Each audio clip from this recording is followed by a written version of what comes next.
It is 3 in the morning inside a private wing of the University Hospital Zurich. The room is dimly lit by the soft green glow of monitoring equipment. A man lies in a bed that costs more than most cars. He is a CEO of a logistics company, a man who moves millions of tons of cargo across oceans with a single phone call. Yet tonight, he cannot move his own mind into a state of rest. He is attached to an electroencephalogram, a machine that tracks the electrical activity of his brain. The wires adhered to his scalp are telling a chaotic story. His brain waves are firing in high beta frequencies. This is the frequency of alert problem solving, of panic, of survival. He is physically exhausted, his muscles are heavy, but his mind is running a marathon. He believes that if he just thinks hard enough, he can solve the problem of his insomnia. He is trying to force a shutdown. He checks the clock. 3:01. The panic rises. He calculates how many hours are left before his morning meeting. The calculation itself wakes him up further. He is trapped in a loop of his own making, a prisoner of modern anxiety. Now, let your mind dissolve that image. Let the hospital room fade into white mist. Travel back in time. It is the year 520 AD. You are in the Songshan Mountains of northern China. The air here is thin and cold. Inside a small limestone cave, a man named Bodhidharma sits facing a wall. He wears rough robes woven from hemp. He has no comfortable mattress, no sound-canceling headphones, and no climate control. Yet his brain is not racing. If we could hook the same wires to his scalp, the machine would not show the jagged spikes of beta waves. It would show the long, rolling, rhythmic hills of theta and delta waves. He is wide awake, yet his mind is as still as a deep lake at midnight. He is not trying to sleep. He is not trying to do anything. He has simply ceased to be a person who carries a burden. The difference between the man in Zurich and the man in the cave is not biology. Their brains are physically identical. The difference is the software running in the background. The man in the hospital treats sleep as a task to be completed, a deadline to be met. The monk understands sleep as a surrender, a letting go of the self. Tonight, you are not here to learn new facts. You are here to install that ancient software. You are here to turn off the engine. Listen closely to the sound of your own breathing. You do not need to change it. Just notice it. Your mind is currently racing because of a mechanism ancient teachers called the monkey mind, or capacita. Imagine a monkey swinging through the trees. It grabs one branch, which is a thought about tomorrow. Then it swings to the next branch, a regret about yesterday. It never stops on the ground. It fears the ground. To the monkey mind, stopping means dying. It keeps moving to feel safe. But you are safe now. You do not need to swing to the next branch. You can let go and fall into the soft grass below. To understand how to stop this racing mind, we must look at the story of the empty boat. This is not just a story. It is a code for your nervous system. Visualize a man rowing a small wooden boat upstream on a misty river. The fog is thick, swirling white over the gray water. He cannot see the banks of the river. He is rowing hard, trying to get to his destination. He is focused. He is stressed. He has important business to attend to. Suddenly, through the thick white fog, he sees the dark outline of another boat coming directly at him. It is moving fast, carried by the current. The man shouts, "Watch out! Move your boat!" But the dark shape keeps coming. The man rows harder, trying to dodge, but the other boat is on a collision course. He screams again, his voice cracking with anger. "Turn aside! Can't you see me? Are you an idiot?" The other boat does not turn. It crashes into him with a loud thud of wood against wood. The impact spins his boat around. He is furious. His blood pressure spikes. He stands up in his rocking boat, ready to scream insults at the careless rower who disrupted his journey. He is ready to fight. He is ready to unleash all his stress on this person. He looks into the other boat. There is no one there. The boat is empty. It has simply broken loose from its mooring upstream and is floating with the current. In an instant, the man's anger collapses. There is nowhere for it to go. He cannot yell at an empty boat. He cannot blame the wood. The anger was never about the collision. The anger came from his belief that someone was doing this to him on purpose. When he realizes there is no other, the tension leaves his shoulders. He sits back down. The river flows on. The silence returns. This is the state of your racing thoughts tonight. The worries that are crashing into you, the deadline, the awkward conversation, the financial stress, the unknown future. You perceive them as enemies. You think they are boats being steered by a captain who is out to hurt you. You are screaming at them to move. You are bracing for impact.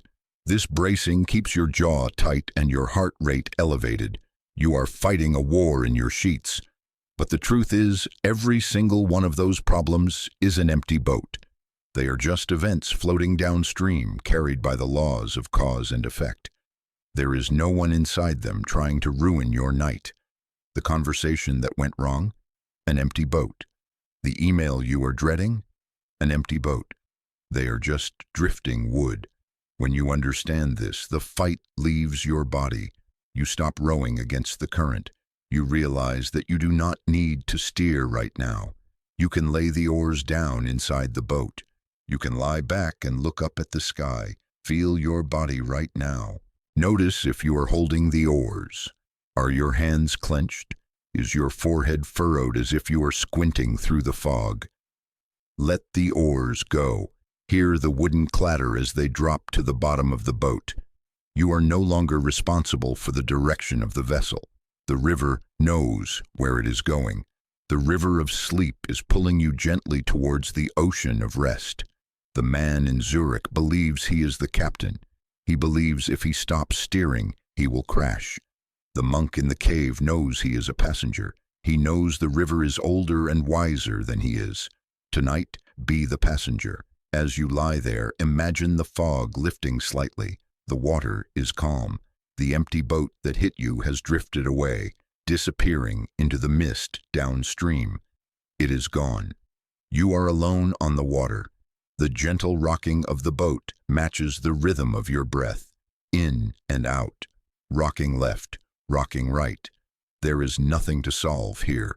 There is no destination to reach before morning. The mind wants to say, but I have to worry or things will go wrong. That is the monkey chattering. That is the man shouting at the empty boat. You can thank the monkey for trying to help, and then gently ignore it. You are drifting past the need for control. Deep in your brain, the chemical tides are shifting. The cortisol, the stress hormone that feels like caffeine in your veins, is beginning to wash away. It is being replaced by adenosine, the molecule of sleep pressure. It feels heavy, like a warm blanket made of lead, but soft. It starts in your feet. It moves up your calves. It fills your thighs. Your legs are becoming part of the mattress. They are too heavy to move and you have no desire to move them. You are entering the territory where the Zen masters lived. They called this state mushin, or no mind. It does not mean being stupid or unconscious. It means a mind without friction, a mind that reflects the world like a mirror, but holds on to nothing. When a reflection passes in front of a mirror, the mirror does not try to grab it. When the reflection leaves, the mirror does not miss it. Your thoughts are just reflections. Let them pass across the surface of your mind. Do not grab them. Do not push them. Just watch them float by like leaves on the surface of the river. The current is taking you deeper now. The light is fading from gray to a deep, velvety indigo. You are safe in this darkness. The darkness is not empty. It is full of restoration. It is the soil in which your energy is replanted for tomorrow. But for that to happen, you must stop digging up the seeds to see if they are growing. You must leave the garden alone. In the next part of our journey, we will explore how to put down the heavy burden you have been carrying on your back all day, unaware of its weight until the moment you decide to drop it. But for now, just float. The boat is empty. The river is wide. And you are drifting. You have emptied the cup. The noise of your opinions has drained away, leaving a clean, open vessel. But now, in this quiet space, a new challenge often arises to disturb the sleeper. It is the fear of injustice. It is the voice that says, "It is not fair." It is the defensive mind that wants to protect your reputation, your image, and your ego from the attacks of the world. This defense mechanism is a sentry that refuses to leave its post, keeping your heart rate elevated and your mind scanning for threats. To dismiss this sentry, we must travel to a small village near Kyoto, to the dwelling of the Zen master Hakuin. Hakuin is a man of immense spiritual standing. He lives a life of purity. He is respected by the merchants, the farmers, and the samurai. He is the pillar of his community. His reputation is spotless, like a white sheet of paper. In the village, there lives a beautiful teenage girl, the daughter of a wealthy food merchant. One day, her parents discover that she is pregnant. They are furious. They demand to know the father. At first, she refuses to speak, but under the relentless pressure of their anger, she eventually breaks. She names Hakuin. The parents are incandescent with rage. They storm through the village to the master's hut. They scream insults at him. They call him a hypocrite, a fake, a wolf in monk's clothing. They tell him he has destroyed their daughter's honor and his own. The entire village gathers to watch the humiliation. Hakuin listens to the accusations. He listens to his reputation crumbling into dust. He does not argue. He does not defend himself. He does not say, "I am innocent." He simply looks at them with calm eyes and says two words, "Is that so?" When the child is born, the parents bring the baby to Hakuin and leave it there. "This is your mess," they say. "You take care of it." Hakuin accepts the child. This great master who spends his days in high meditation now spends his days changing rags, begging for milk from neighbors, and enduring the mockery of the town. His disciples leave him. His name becomes a joke. Yet he cares for the child with absolute tenderness. He does not resent the baby. He does not resent the parents. He does not resent the lie. He accepts the reality of the moment completely. A year passes. The daughter, consumed by guilt, finally confesses the truth to her parents. The real father was a young man who worked in the fish market. She had lied to protect him. The parents are mortified. They rush back to Hakuin's hut, prostrating themselves on the ground, begging for forgiveness. They apologize profusely for the terrible wrong they have done. They ask to take the baby back. Hakuin hands the child over gently. He does not demand an apology. He does not say, "I told you so." He does not express anger at the year of life he lost to this lie. He simply looks at them and says the same two words, "Is that so?" This story is a masterclass in the biology of sleep. Hakuin sleeps perfectly every night because he has no resistance to reality. The average mind fights against what is. When you are falsely accused or misunderstood, or when things go wrong, you build a fortress of no. You say, "This shouldn't be happening." That resistance creates friction. Friction creates heat. Heat creates beta brainwaves. Hakuin offers no surface for the friction to catch on. He is like water. You can strike water with a sword, but you cannot wound it. By saying, "Is that so?" he neutralizes the conflict instantly. He saves the immense amount of energy that you spend trying to control how the world sees you. Tonight, apply Hakuin's logic to your insomnia. Your mind says, "I am not asleep yet. This is terrible. I will be tired tomorrow." This is the parent screaming at you. This is the accusation. Instead of fighting it, instead of panicking, simply say to the thought, "Is that so?" You are awake. Is that so? You might be tired tomorrow. Is that so?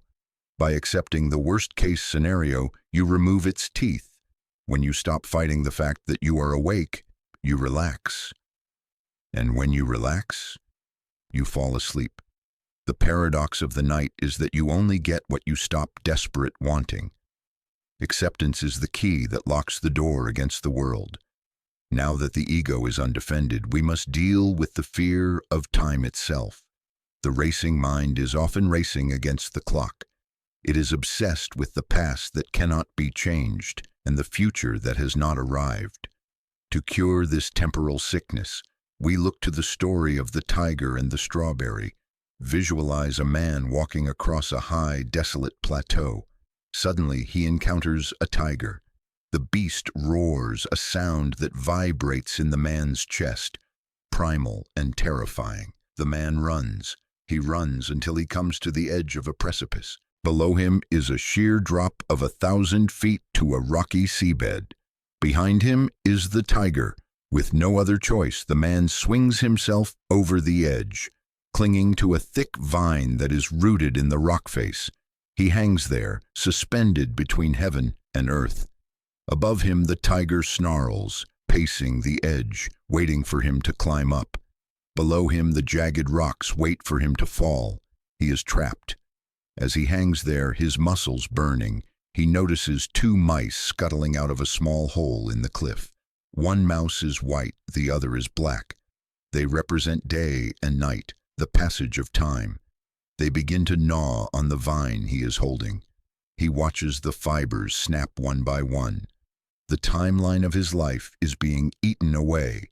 Death is certain. There is no escape. The past is a tiger, the future is a fall. But then, in that moment of absolute existential crisis, the man notices something growing in a cleft of the rock, just within reach of his hand. It is a single, wild strawberry. It is small, red, and perfect. Holding the vine with one hand, facing the tiger above and the abyss below, and the mice eating his lifeline, the man reaches out and plucks the strawberry. He puts it in his mouth. He closes his eyes. He tastes it.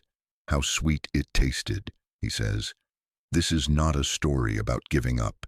It is a story about where life actually lives.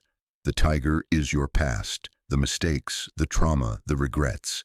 It cannot reach you now. The drop is your future, the death, the failure, the unknown. It has not happened yet.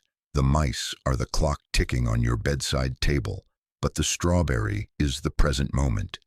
It is the only thing that is real. The sweetness of that strawberry was intense because the man was no longer distracted by the illusion of safety. He was entirely here. Tonight, your bed is the strawberry. The sensation of the cool pillow against your cheek is the strawberry. The heavy warmth of the duvet is the strawberry. The darkness of the room is the strawberry. The tiger of yesterday cannot touch you here. The fall of tomorrow does not exist yet. There is only this sensory experience. Taste the comfort. Eat the moment. Most people swallow their lives without tasting them because they are staring at the tiger. Tonight, you turn your eyes away from the cliff. You focus entirely on the sensation of softness supporting your spine. You focus on the taste of the air in the room. This is the eternal now. In the now, there is no anxiety, because anxiety requires a future tense. In the now, there is only sensation, and sensation is the gateway to sleep. As you savor this moment, you begin to dissolve the boundaries of your own identity. You are moving from the specific to the universal. To understand this final transition, imagine a stonecutter chipping away at a rock face under the burning sun. He is strong, but he is unhappy. He looks at a wealthy merchant passing by in a carriage and thinks, "I wish I were him." The universe, in a moment of strange grace, grants his wish.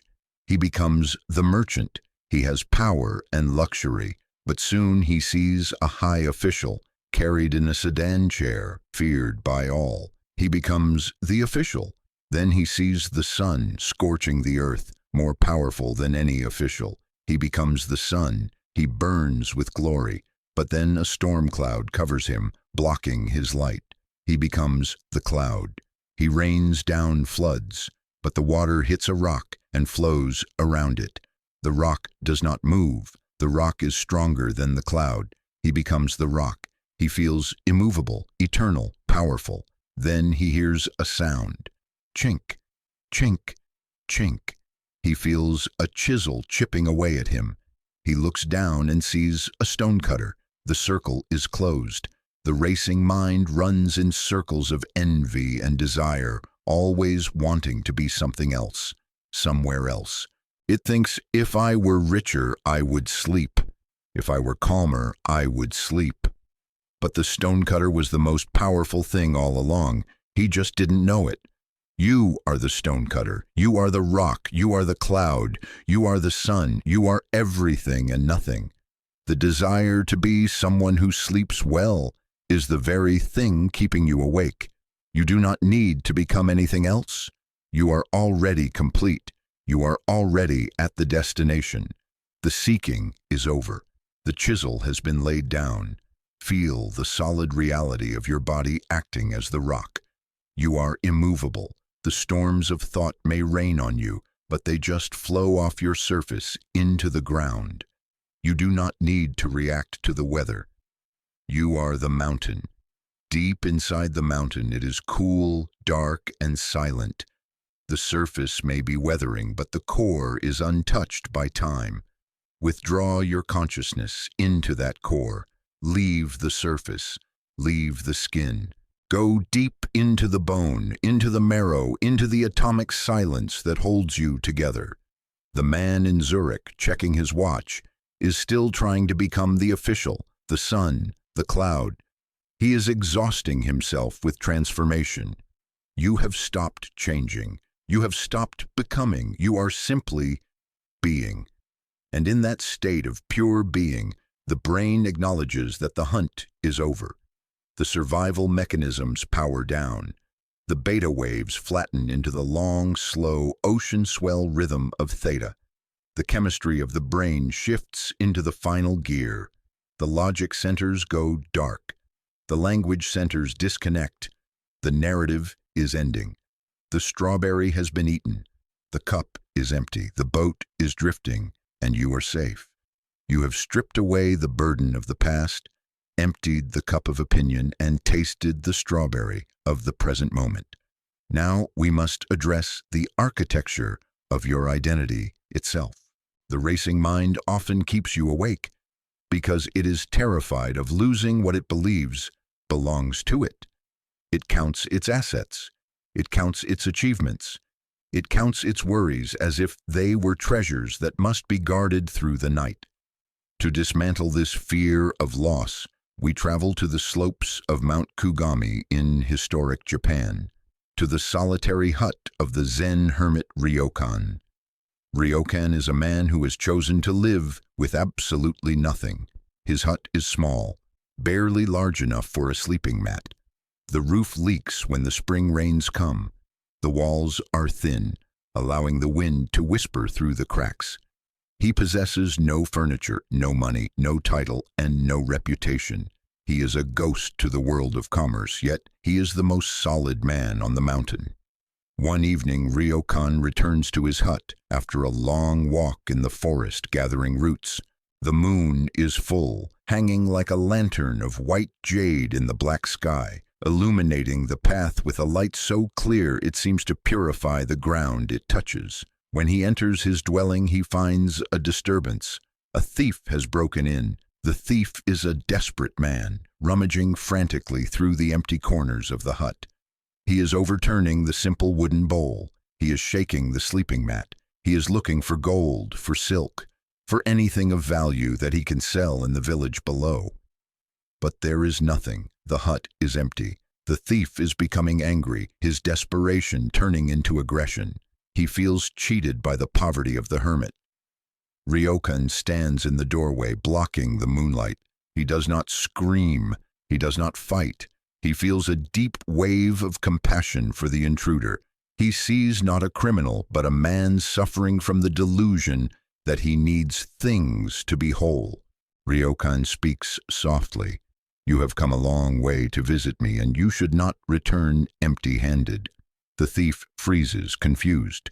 Ryokan begins to untie the sash of his own robe.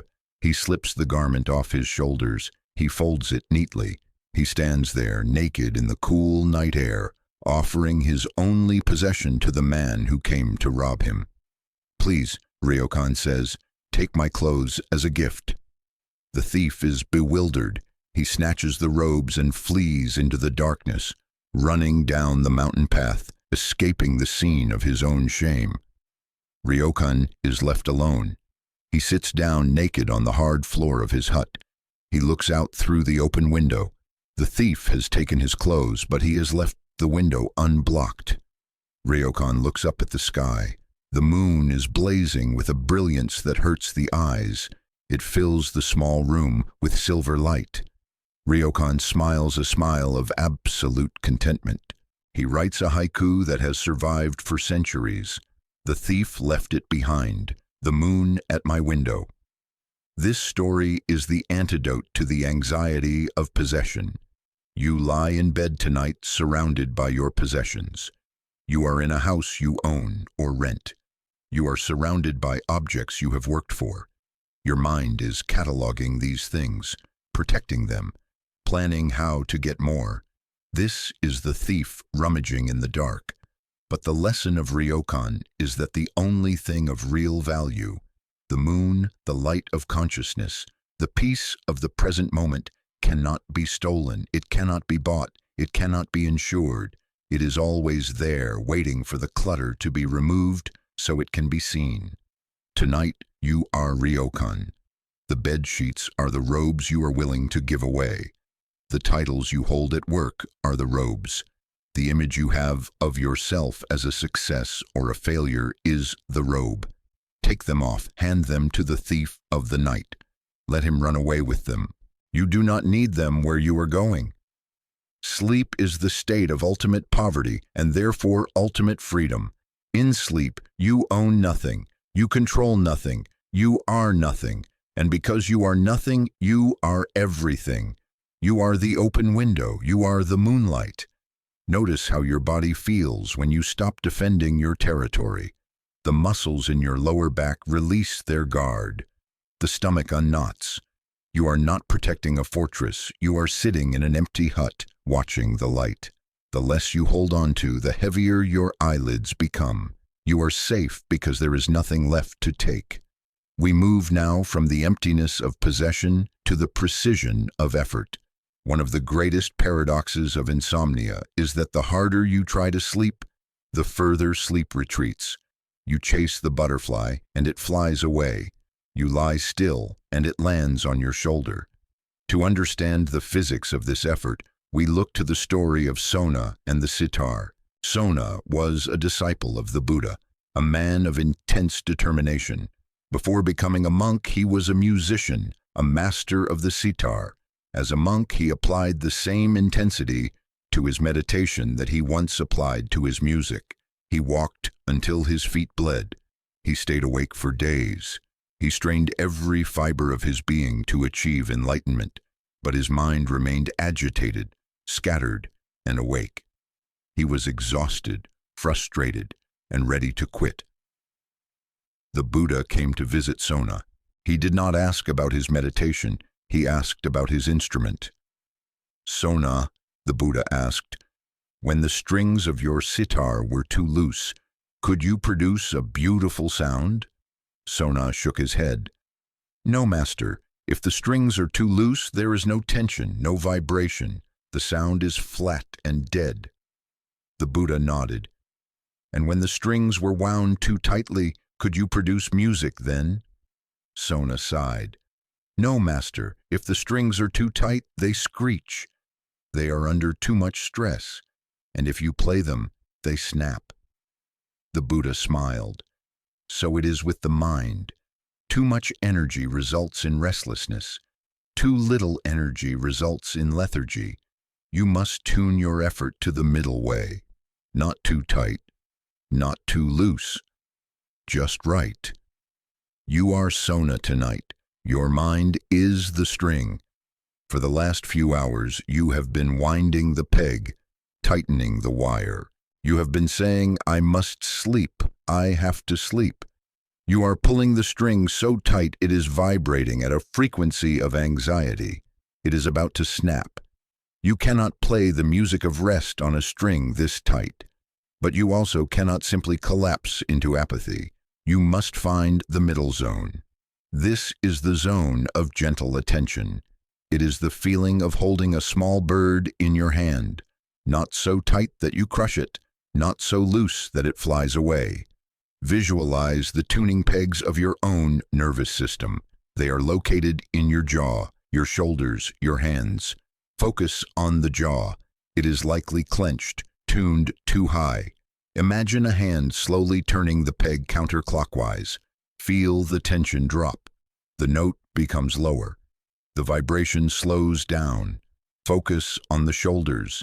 They are pulled up towards the ears, the posture of defense. Turn the peg. Let them drop. Let the string slacken. You are tuning yourself down from the high pitch of beta to the low resonant hum of theta. You are not trying to force silence. You are tuning the instrument so that silence is the natural resonance. Sleep is not a task to be achieved with a hammer. It is a song to be played with a feather. You are finding the harmonic frequency of the night.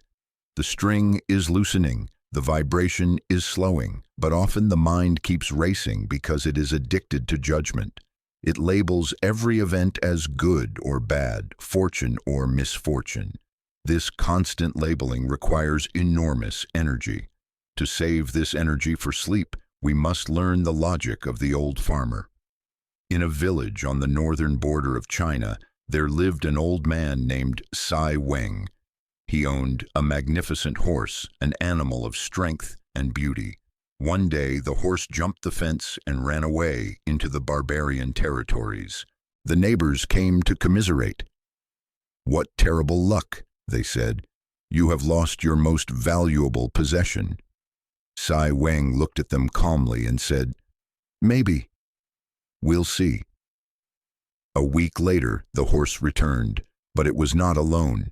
It brought with it a dozen wild horses, strong and spirited. The neighbors rushed back, celebrating. "What amazing luck!" they cried. "You are now the richest man in the village." Sai Weng watched the horses and said, "Maybe, we'll see." A few days later, his son tried to ride one of the wild horses. He was thrown to the ground and broke his leg. The bone was shattered. He would walk with a limp forever. The neighbors came to offer their pity. "What terrible luck," they groaned. "Your son is crippled." Sai Weng looked at the weeping boy and said, "Maybe, we'll see." A month later, the barbarian army crossed the border. War had come. Every able-bodied young man in the village was conscripted into the army. They were handed spears and marched to the front lines. 9 out of 10 of them died in the slaughter. But Sai Weng's son, because of his broken leg, was left behind. He survived. He lived to care for his father. The neighbors looked at the survivor and understood.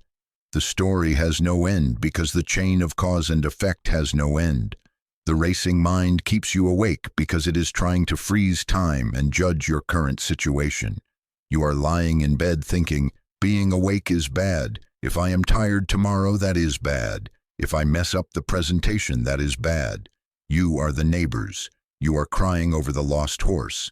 But the Zen mind is the farmer. It understands that you do not know the end of the story. Perhaps being awake tonight will make you exhausted tomorrow evening, leading to the deepest sleep of your life, which resets your rhythm for a decade. Perhaps the thought you have at 3 a.m. will solve a problem you didn't know you had. You do not know. Stop judging the night. Stop labeling this insomnia as a disaster. It is just an event. The horse has run away. Maybe it is bad. Maybe it is good. It doesn't matter. When you stop labeling the moment, you stop fighting it. You enter a state of neutrality. Neutrality is boring to the active mind, and boredom is the cousin of sleep. If you lay there and say, I am awake, and that is okay, you remove the conflict. You are Sai Weng. You are watching the horses come and go. You are watching the thoughts come and go. You do not cheer for them. You do not weep for them. You just watch. And as you watch, the scene begins to fade. The horses dissolve into the mist. The neighbors' voices become distant echoes. The judgment stops. And when the judgment stops, the brain realizes there is no threat. It signals the release of melatonin. It initiates the shutdown sequence. We descend deeper now, past the judgments, to the very gates of your emotions. The gatekeeper of wakefulness is often a hidden anger or a hidden excitement, the heaven and hell of the mind. To master this gate, listen to the encounter between the samurai and the monk. A great samurai, a warrior of immense skill and pride, came to see a Zen master. He was a man used to violence, used to action. He stomped into the temple, his armor rattling, his sword clattering against his side. "Monk," he barked, "teach me about heaven and hell. Do they exist? Where are the gates?" The monk sat peacefully on his mat. He looked up at the mighty warrior and sneered. "Teach you?" the monk said with disdain. "Why would I teach you? Look at you. You are a brute. You are dirty. You smell of blood. You are too stupid to understand my words. You are a disgrace to the samurai class." The samurai froze. His blood ran cold, then hot. His face turned red. The veins in his neck bulged. No one had ever spoken to him like this.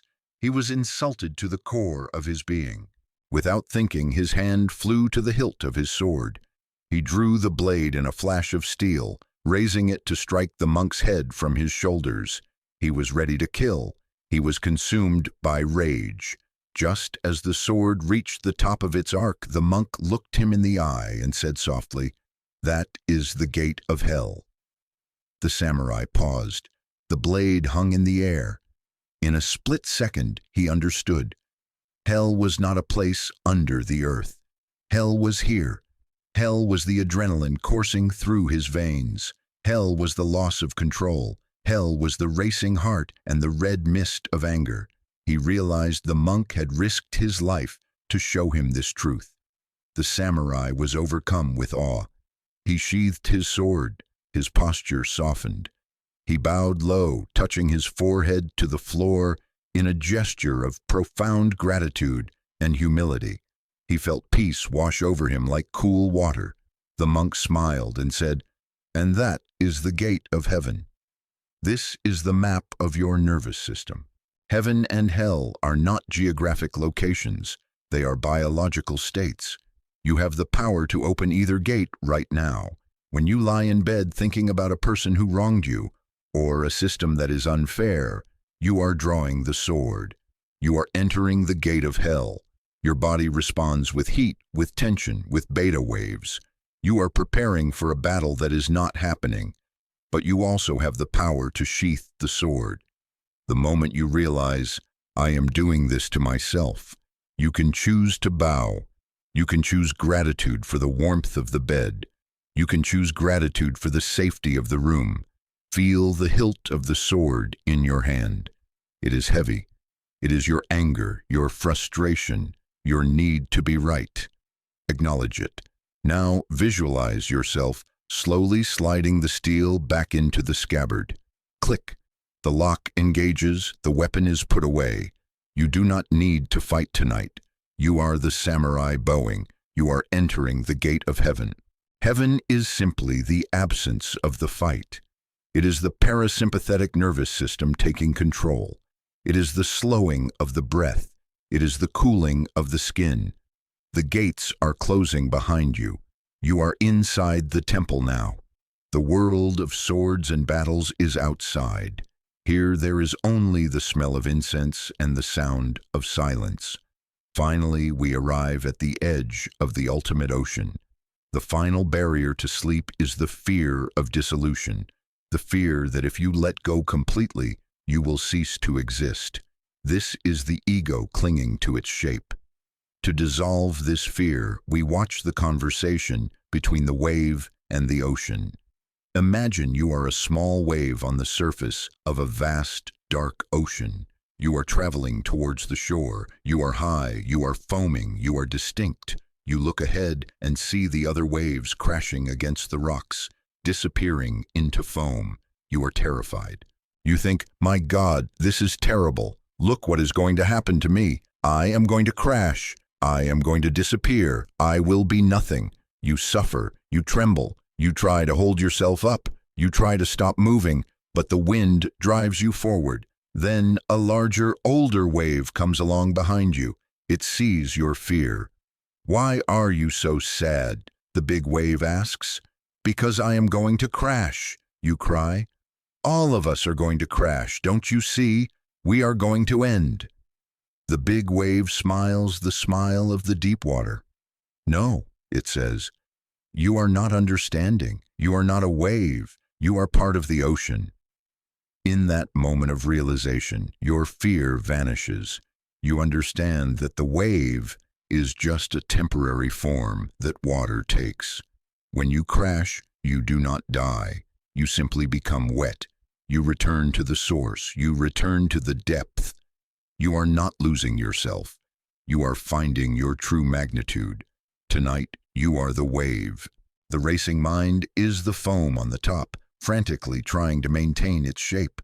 I am a CEO. I am a mother. I am a failure. I am a success. These are just shapes of water. Sleep is the shore. Sleep is the crashing. Do not be afraid to break. Do not be afraid to lose the shape of you. The man in Zurich fears the crash because he thinks he is the wave. The monk in the cave welcomes the crash because he knows he is the ocean. Let yourself fall. Let the crest of the wave tip over. Feel the gravity pulling you down, not into death, but into depth. You are becoming water. You are becoming vast, dark, and deep. The surface is far above you now.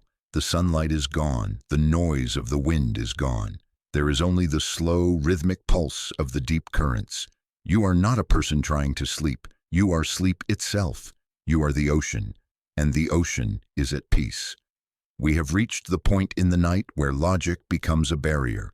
Your mind, the analytical engine that has served you so well during the daylight hours, is now the primary obstacle to your rest. It wants an answer. It wants a solution. It wants to close the loop on the day's problems. But sleep is not a solution. It is the dissolution of the problem itself. To understand how to crash this logical computer and allow the system to reboot, we must travel to the Kenninji Temple in Kyoto, where a young novice named Toyo faces a wall. He is struggling. He is trying to impress his master, Mokurai. Toyo has studied the scriptures. He has memorized the chants. He thinks he understands the world through words, but Mokurai knows that words are just noise preventing the true silence of understanding. Mokurai gives Toyo a koan, a riddle designed to break the logical mind. He says, "You can hear the sound of two hands when they clap together. Now show me the sound of one hand." Toyo bows and retreats to his room to solve the problem. He approaches it like a math equation, like a business strategy, like a puzzle. He thinks hard. He furrows his brow. He generates beta waves. He hears faint music from the geckos in the wall. Ah, he thinks, that is it. He rushes back to Mokurai and mimics the sound of the gecko. "No," says the master, "that is not the sound of one hand. That is a gecko. Go away." Toyo tries again. He hears the wind sighing through the pine needles outside his window. It is a lonely, hollow sound. He thinks, this must be it. He rushes back. He mimics the wind. "No," says Mokurai, "that is the wind. That is external. Go away." Toyo spends a year doing this. He brings the sound of a locust. He brings the sound of a dripping water faucet. He brings the sound of a bell. Every time the master rejects him, every time his logical answer is wrong. Finally, Toyo is exhausted. He has run out of sounds. He has run out of answers. He has run out of the energy to figure it out. He sits in his room and he stops looking. He stops searching for a sound out there. He stops trying to label the world. In that exhaustion, he drops his defenses. He listens to the silence. He realizes the sound of one hand is the sound of the universe when you are not imposing your own noise upon it. It is the sound of presence. You are Toyo tonight. Your racing mind is bringing you answers you don't need. It brings you the sound of a conversation from work. No, you must say, that is just a memory. Go away. It brings you the sound of a future worry. No, you must say, that is just a fantasy. Go away. It brings you the noise of your own ambition. You must reject these answers. You are waiting for the sound of one hand. What is that sound? It is the sound of the room you are in right now, minus the label room. It is the hum of the air conditioner, the distant traffic, the beating of your heart, heard without naming them. It is raw sensation. When the mind stops naming things, it stops fighting them. The sound of one hand is the frequency of sleep. It is the static hiss of the universe that exists behind all the drama. As you lie there, stop trying to solve the riddle of your life. You have spent all day clapping two hands, action and reaction, self and other, problem and solution. Now put one hand down. Stop the clapping. There is no one to argue with. There is no second hand. There is only you merging with the silence. The logic center of your brain, the prefrontal cortex, is confused by this. It cannot process the sound of one hand, so it does what any overheating computer does. It initiates a shutdown. It gives up. And in that moment of giving up, in that moment where you stop trying to be smart, you become wise. You become asleep. We move deeper now from the breaking of logic to the healing of isolation. One of the primary drivers of insomnia is a deep, primal sense of being alone. When the lights go out, the social mask falls away, and you feel small in a vast, indifferent universe. This feeling triggers a biological alarm. In the wild, a solitary primate is a dead primate. Your cortisol spikes to keep you alert for predators. To soothe this ancient fear, we must visualize the net of Indra, a concept from the Flower Garland Sutra that describes the true structure of reality. Imagine a vast net that stretches across the entire cosmos, infinite in all directions. At each intersection of the threads, there is a glittering jewel. Since the net is infinite, the jewels are infinite in number. The surface of each jewel is perfectly polished, like a mirror. If you look closely at any single jewel, you discover something miraculous. In its polished surface, you can see the reflection of all the other infinite jewels in the net. And in each of those reflected jewels, you can see the reflection of all the other jewels again, repeating infinitely. Nothing exists alone. Everything contains the reflection of everything else. You are one of those jewels. You are lying in your bed, but you are not isolated. The carbon in your body was forged in the hearts of dying stars billions of years ago. The oxygen you are breathing right now was exhaled by a forest on the other side of the planet. The water in your cells was once part of an ocean, part of a cloud, part of a glacier. You are not in the universe. You are the universe. The distinction between you and the bed is just a trick of the light. The atoms of your back are pressing against the atoms of the sheets, and the electromagnetic forces are holding you up. You are being cradled by the fundamental forces of physics. You are supported by the floor, which is supported by the foundation, which is supported by the crust of the earth, which is floating in the gravity of the sun. The entire net of Indra is conspiring to hold you in this specific position of rest. You do not need to hold yourself up. You do not need to keep your muscles tight to prevent yourself from falling off the earth. The net has you. Feel this support physically. Scan your body for areas where you are holding on, perhaps the shoulders, perhaps the hips. You are acting like a passenger on an airplane who grips the armrests to help the plane stay in the air. It is unnecessary effort. The plane is flying itself. The earth is spinning itself. The net is holding you. Release the grip. Let your weight sink into the mattress. Trust the structure of reality. The sense of loneliness is an illusion created by the racing mind. In the deep reality of the net, you are connected to every other sleeper in the world right now. Millions of people are breathing in the same rhythm as you. You are part of a vast, breathing ocean of consciousness. You are safe because you are connected. You are home. As the sense of isolation dissolves into the net, we approach the gateless gate. This is the barrier that stops so many from sleeping. You believe that sleep is a place you must enter. You treat it like a fortress with a heavy door that is locked. You bang on the door with your thoughts. You try to pick the lock with your techniques. You try to force the door open with medication or will. But the great Zen master Wu Hui Kai describes the entrance to peace as a gateless gate. It is a barrier that does not exist. The only thing preventing you from passing through is your belief that there is a gate. Imagine a man standing in an open field. He is panting, sweating, pushing against the air with his hands. He believes there is a wall in front of him. He pushes and pushes. He is exhausted. He cries out, "Why won't this door open?"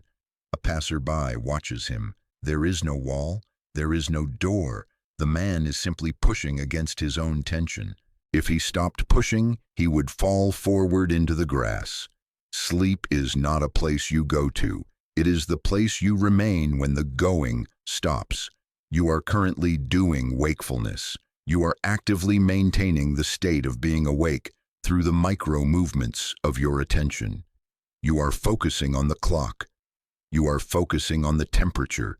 You are focusing on the itch. This is the pushing. To pass through the gateless gate, you simply stop pushing. You do not try to sleep. Trying is an act of wakefulness. Trying implies a future goal. Sleep is the absence of goals. It is the collapse of the project of you. Visualize yourself standing before this imaginary gate. See the heavy iron doors you have constructed in your mind. See the lock that represents your stubborn insomnia. Now, look closer. The iron turns to mist. The lock turns to smoke. The walls dissolve. There is nothing there. There never was. You can just walk through. Or, better yet, you can just lie down right where you are. The gate was a thought. The thought is gone. Feel the muscles behind your eyes. The muscles that look for things. Relax them. There is nothing to look for. Feel the muscles in your tongue, the muscles that speak the thoughts. Relax them. There is nothing to say. You are passing through the mist.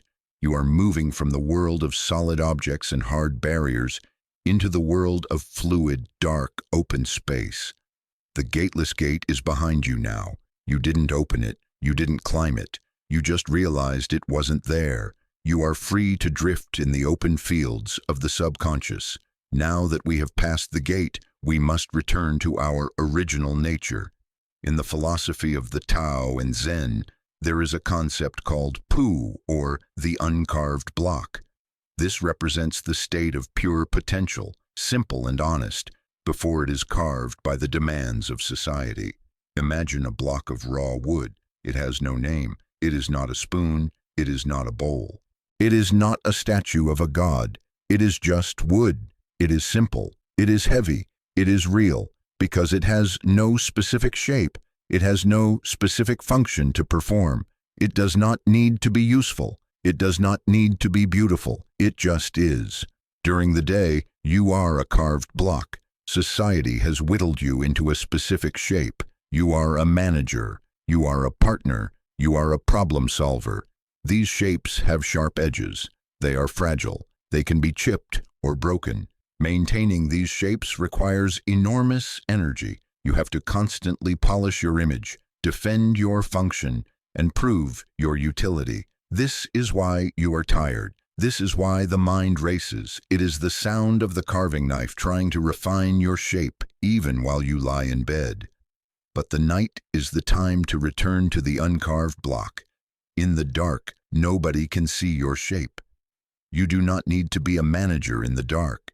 You do not need to be smart in the dark. You do not need to be attractive in the dark. You can revert to your original substance. Visualize the details of your identity melting away like wax near a fire. The name you answer to, gone. It is just a sound. The job title you hold, gone. It is just words on paper. The history of your successes and failures, gone. It is just smoke. What is left? Just the wood. Just the raw biological reality of your being. You are breathing matter. You are a heavy, simple object resting on the earth. The uncarved block does not worry about the future because it has no function to fulfill. It is completely at rest. Feel the wood of your body. It is solid. It is heavy. It is quiet. There is a deep peace in being useless for a few hours. Let yourself be useless. Let yourself be shapeless. The world will come back in the morning with its knives and its sandpaper, and you can take your shape again then. But for now, be the block, simple, silent, whole.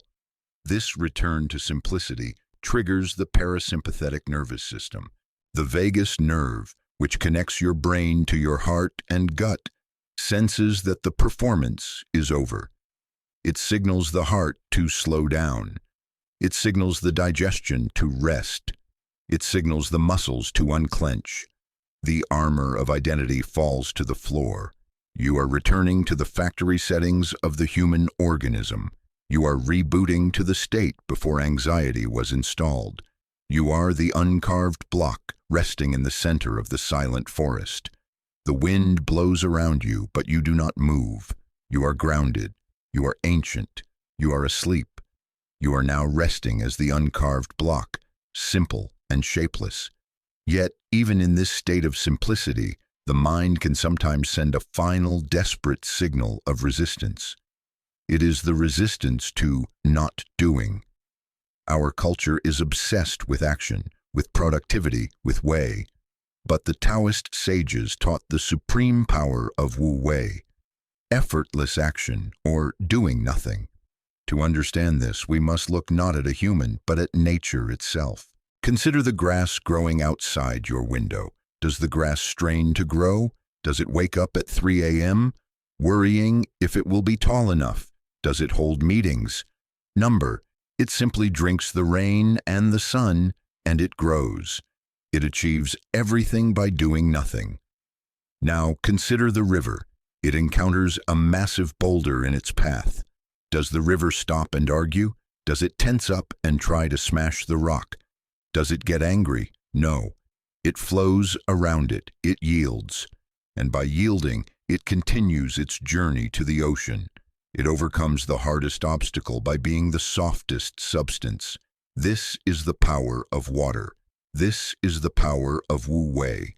Tonight, your insomnia is the boulder. Your racing mind is the obstacle. You have been trying to smash it with the hammer of your will. You have been saying, I must sleep, stop thinking. This is the hard way. This is the way of the rock crashing against the rock. The way of Wu Wei is to flow around the wakefulness. If you are awake, be awake. Do not fight it. Flow around the sensation of the sheets. Flow around the sound of the traffic. Flow around the thoughts. Be water. Water takes the shape of whatever container it is in. If it is in a cup, it becomes the cup. If it is in a bottle, it becomes the bottle. Right now, you are in the container of insomnia. Be the insomnia. Relax into it. Occupy the space completely without resistance. When you stop fighting the container, the friction disappears. And when the friction disappears, the container dissolves. The man in Zurich is still fighting. He is trying to hack his sleep. He is taking pills. He is adjusting the thermostat. He is doing everything. But sleep is the one thing in life you cannot do. You can only fall into it. It is a subtraction, not an addition. It is the art of giving up. Tonight, practice the supreme art of laziness. Be lazier than you have ever been. Be too lazy to worry. Be too lazy to follow a thought. Be too lazy to care if you sleep or not. Let the river take you. The river flows downwards towards the lowest point. Humility is low. Sleep is low. Go down. Go low. Let gravity do the work. You are just a leaf on the surface. You do not need to swim. Wu Wei, effortless action, effortless rest. As you flow down the river of non-action, you begin to leave the territory of human language behind. We are entering the realm of the silent sermon. The Buddha once held a flower up to a crowd of disciples. He did not speak. He stood there for a long time, just holding the flower. The disciples were confused. They fidgeted. They whispered. They were waiting for the lecture, for the words, for the intellectual stimulation. They wanted to analyze the flower. But one disciple, Mahakashyapa, looked at the flower and smiled. In that moment he understood. The flower was the sermon. The flower was complete. It required no words, no explanation, no theory. Your insomnia is fed by words. Your brain is a ceaseless narration machine, describing your life to you in real time. I am tired. I am worried. I should have said that. These are all just words. They are captions you are writing on the screen of your mind. But reality has no captions. The flower does not have the word flower written on its petals. The night does not have the word dark written on the sky. Tonight, we erase the captions. We stop the subtitles. Look at the darkness behind your eyelids. Do not call it darkness, just see the color. Is it black? Is it gray? Is it shifting? Look at it like Mahakashyapa looked at the flower, without a name, without a theory. Feel the sensation in your legs. Do not call it restless leg syndrome or cramping. Just feel the raw data of the sensation. Is it heat? Is it vibration? Is it pressure? When you remove the label, you remove the judgment. Pain without the word pain is just intense sensation. Worry without the word worry is just energy moving in the chest. The Buddha's silence was louder than any scripture. Tonight, let the silence of your room be the sermon. You do not need to listen to a podcast. You do not need to listen to music. You do not need to listen to your own thoughts. Listen to the no thing. Listen to the space between the sounds. That space is not empty. It is full of peace. It is the background radiation of the universe. It is the hum of the great silence. Let that silence wash over you like a cool tide. It is drowning out the words. The vocabulary of your stress is being washed away. The nouns are dissolving. The verbs are stopping. The adjectives are fading. There is only the flower. There is only the breath. There is only the smile of understanding. We drift now into the dream of the butterfly. The philosopher Zhuangzi once fell asleep and dreamt he was a butterfly. He fluttered around the garden, happy and free, doing exactly what he pleased. He did not know he was Zhuangzi. He was completely a butterfly. Suddenly he woke up. He was solid and unmistakable Zhuangzi again. But he was confused.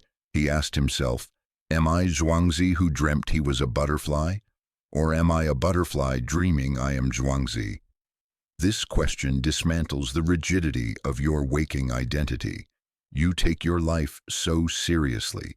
You think your career, your bank account, your problems are rock-solid reality.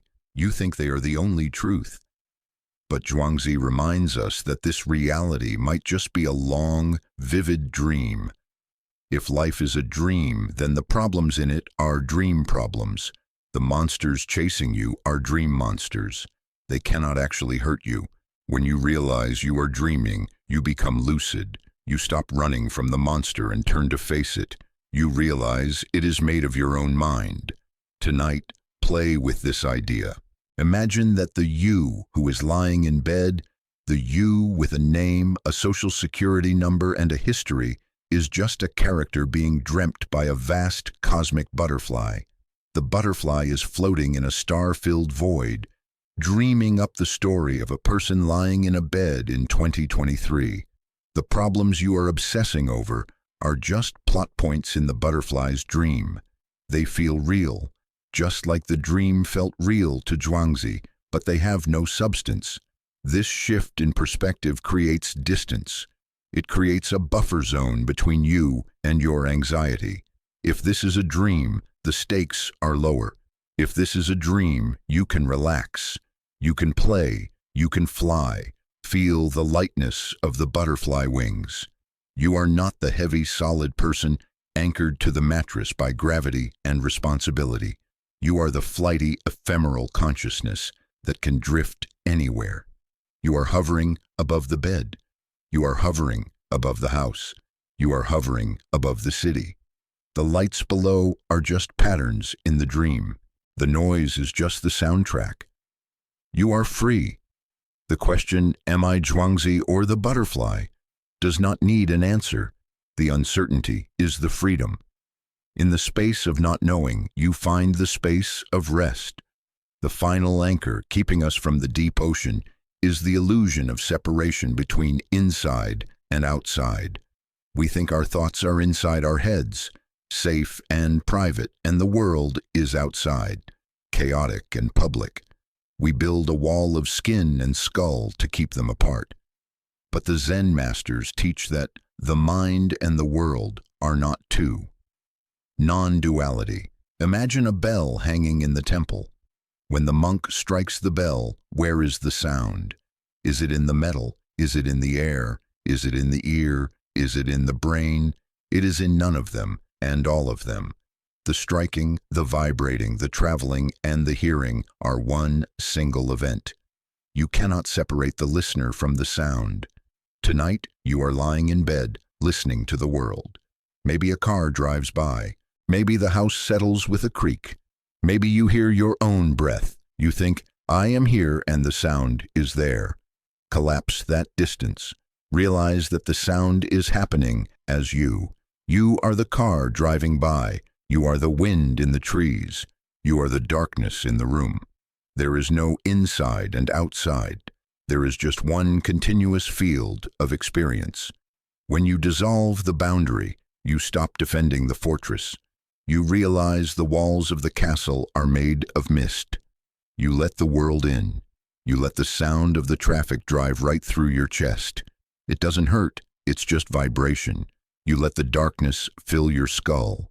You let the universe occupy you. This is total vulnerability and, paradoxically, total safety. If you are everything, nothing can hurt you. If you are the night cannot frighten you. The man in Zurich is trying to block out the world. He wears earplugs. He wears an eye mask. He is reinforcing the walls. He is saying, I am in here, go away. This creates tension. You are doing the opposite. You are taking down the walls. You are saying, come in. You are expanding your definition of self to include the pillow, the room, the street, the sky. You are becoming vast. The racing mind is a tiny engine trying to spin the wheels of a toy car. But you are no longer the car. You are the road. You are the horizon. The little engine hums and spins, but it cannot move the horizon. It eventually runs out of fuel. The silence returns. The boundary is gone. You are the bell, and you are the strike, and you are the fading echo dying into the perfect silence of the void. We have dismantled the walls of identity, possession, and logic. We have floated down the river of effortless action and merged with the infinite net of existence. Now we must confront the final illusion, the illusion of the self that is doing the sleeping. The last resistance is often the I who is watching the process, the I who is waiting for the result. To dissolve this watcher, we turn to the story of the tea master, Sen no Rikyu. Rikyu was the greatest master of the tea ceremony, a man who found the universe in a single bowl of green tea. One day he instructed his son to clean the garden path before a guest arrived. The son worked for an hour. He swept every leaf. He washed the stepping stones until they shone. He plucked every weed. The path was immaculate, he called his father. Rikyu looked at the path and shook his head. Not enough, he said. Do it again. The son was confused but obedient. He worked for another hour. He scrubbed the moss. He aligned the gravel. It was geometrically perfect. Father, he said, there is nothing left to clean. Rikyu walked out. He frowned. This is not the way. He walked to a maple tree whose branches overhung the path. He reached up and shook a branch. 3 crimson leaves fluttered down and landed randomly on the pristine stones. Now, Rikyu said, the path is clean. The perfection Rikyu sought was wabi-sabi, the beauty of imperfection, impermanence, and incompleteness. The son's path was too perfect, too controlled, too human. It lacked the touch of nature, which is chaos. The falling leaves restored the balance. They broke the rigid order of the ego. Tonight, your mind is trying to be the sun. You are trying to scrub the path of your consciousness clean. You want perfect silence. You want perfect darkness. You want zero thoughts. This demand for perfection is keeping you awake. It is too tight. It is artificial. You need to be Rikyu. You need to shake the tree. Allow a few random thoughts to fall on the path. Allow a little bit of noise. Allow the imperfection.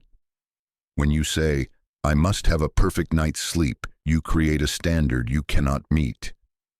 When you say, it is okay if there are some leaves on the stones, you relax. The I that demands perfection is the tension. The I that accepts the leaves is the peace. Look at the leaves of your thoughts drifting down. Do not sweep them up. Let them lie there. A thought about breakfast. Let it land. A random memory of a song. Let it land. They add texture to the silence. They make the silence real.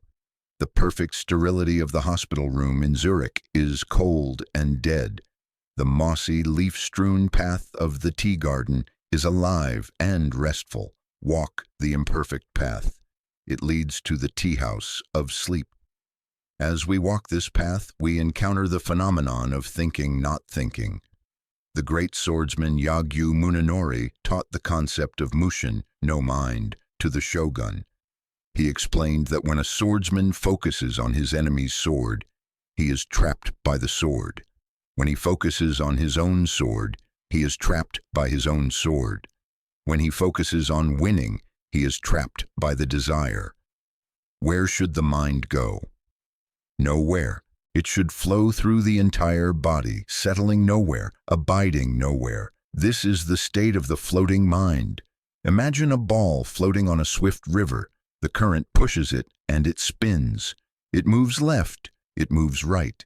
It never stops to say, I am here. It never grabs onto a rock. It is always in motion, yet always at rest relative to the water. Tonight, your mind is trying to abide. It is grabbing onto thoughts like a man grabbing a rock in the rapids. I must solve this problem. Grab. I must forget this memory. Grab. This grabbing stops the flow. It creates turbulence. Let your mind float. Do not fixate on the breathing. That is grabbing. Do not fixate on the darkness. That is grabbing. Let your attention wander like a lazy dog in an open field. Let it sniff a thought, then lose interest. Let it chase a sound, then lie down. The floating mind is slippery. Nothing sticks to it. The sticky mind is the awake mind. The slippery mind is the sleeping mind. If a worry comes, let it slide off like water off a duck's back. Do not dry the duck. Let the water be there. The duck doesn't care. Be the duck. Be the ball. Be the flow. The shogun learned to rule Japan with this mind. You can learn to rule your night with it. We descend now into the cave of the blue dragon. In Zen mythology, the blue dragon represents the deep, primal power of the subconscious. It lives in the darkest, deepest cave. Most people are afraid of this cave. They stay in the light of the intellect. They fear what lies in the dark. But the pearl of wisdom and the pearl of rest is clutched in the dragon's claw. You must go into the cave to get it. The cave is your own body. The entrance is your breath. As you inhale, you are walking into the cave. It is dark. It is warm. The walls are made of muscle and bone. As you go deeper, you hear the dragon's heartbeat, your own heartbeat. Thump, thump, thump, thump. It is a slow, powerful rhythm. It is not scary. It is the drumbeat of life. The dragon is not your enemy. It is your guardian. It has been keeping your heart beating and your lungs breathing since before you knew your own name. It knows how to sleep. It has slept for millions of years of evolution. The intellect, the man in Zurich, is a new arrival. He thinks he knows everything, but he is a novice. The dragon is the master. Tonight, surrender your small, clever mind to the ancient, scaly wisdom of the dragon. Curl up in the cave. Feel the dragon's warmth. Let the dragon take over the controls. You can stop driving the bus. The dragon knows the way. The darkness of the cave is not empty. It is pregnant with dreams. It is the womb of tomorrow. You are safe here. The fire of the dragon keeps the predators away. The scales of the dragon protect you from the world. Close your eyes and listen to the rumble of the dragon's breath in your chest. Deep, slow, ancient. Finally, we arrive at the concept of the finger pointing to the moon. The Buddha said, "My teachings are like a finger pointing to the moon. Do not look at the finger, look at the moon. All the words I have spoken tonight, all the stories of monks and boats and strawberries, are just the finger. They are not the sleep. They are pointing at the sleep. If you focus too hard on the stories, you miss the destination. You must look past the words. You must look past the voice. You must look past the concepts. Where is the moon? The moon is the silence that arises when the story ends. The moon is the feeling in your body when the meaning drops away. The finger is useful to show you the direction, but now you must let the hand drop. You must turn your gaze to the luminous, silent reality of your own consciousness. The moon is full tonight. It is hanging in the void of your mind. It is cool, white, and silent. It asks for nothing. It explains nothing. It just shines. The man in Zurich is staring at the finger. He is analyzing the data. He is reading the charts. He is missing the moon. You are turning away from the finger. You are forgetting the words Zen, sleep, relax. You are forgetting the instructions. You are forgetting the guide. You are left alone with the light. The light is soft. It is the light of theta waves. It is the light of the hypnagogic state, the borderland between here and there. The shapes are softening. The logic is melting. The moon is getting bigger. It is filling the sky. It is swallowing the night. You are no longer a listener. You are no longer a doer. You are no longer a being. You are the space in which the moon shines. You are the vast, empty sky. The clouds have passed. The wind has died down. The thief has gone. The boat is empty. The cup is spilled. The strawberry is eaten. The path is leaf-strewn. The dragon is sleeping. And the moon is silent. Pause for 10 seconds of absolute silence. The river has reached the ocean. The drop of water that was you has fallen into the sea. It is no longer a drop. It is the sea. You are vast. You are deep. You are held. The ancient software is installed. The reboot is complete.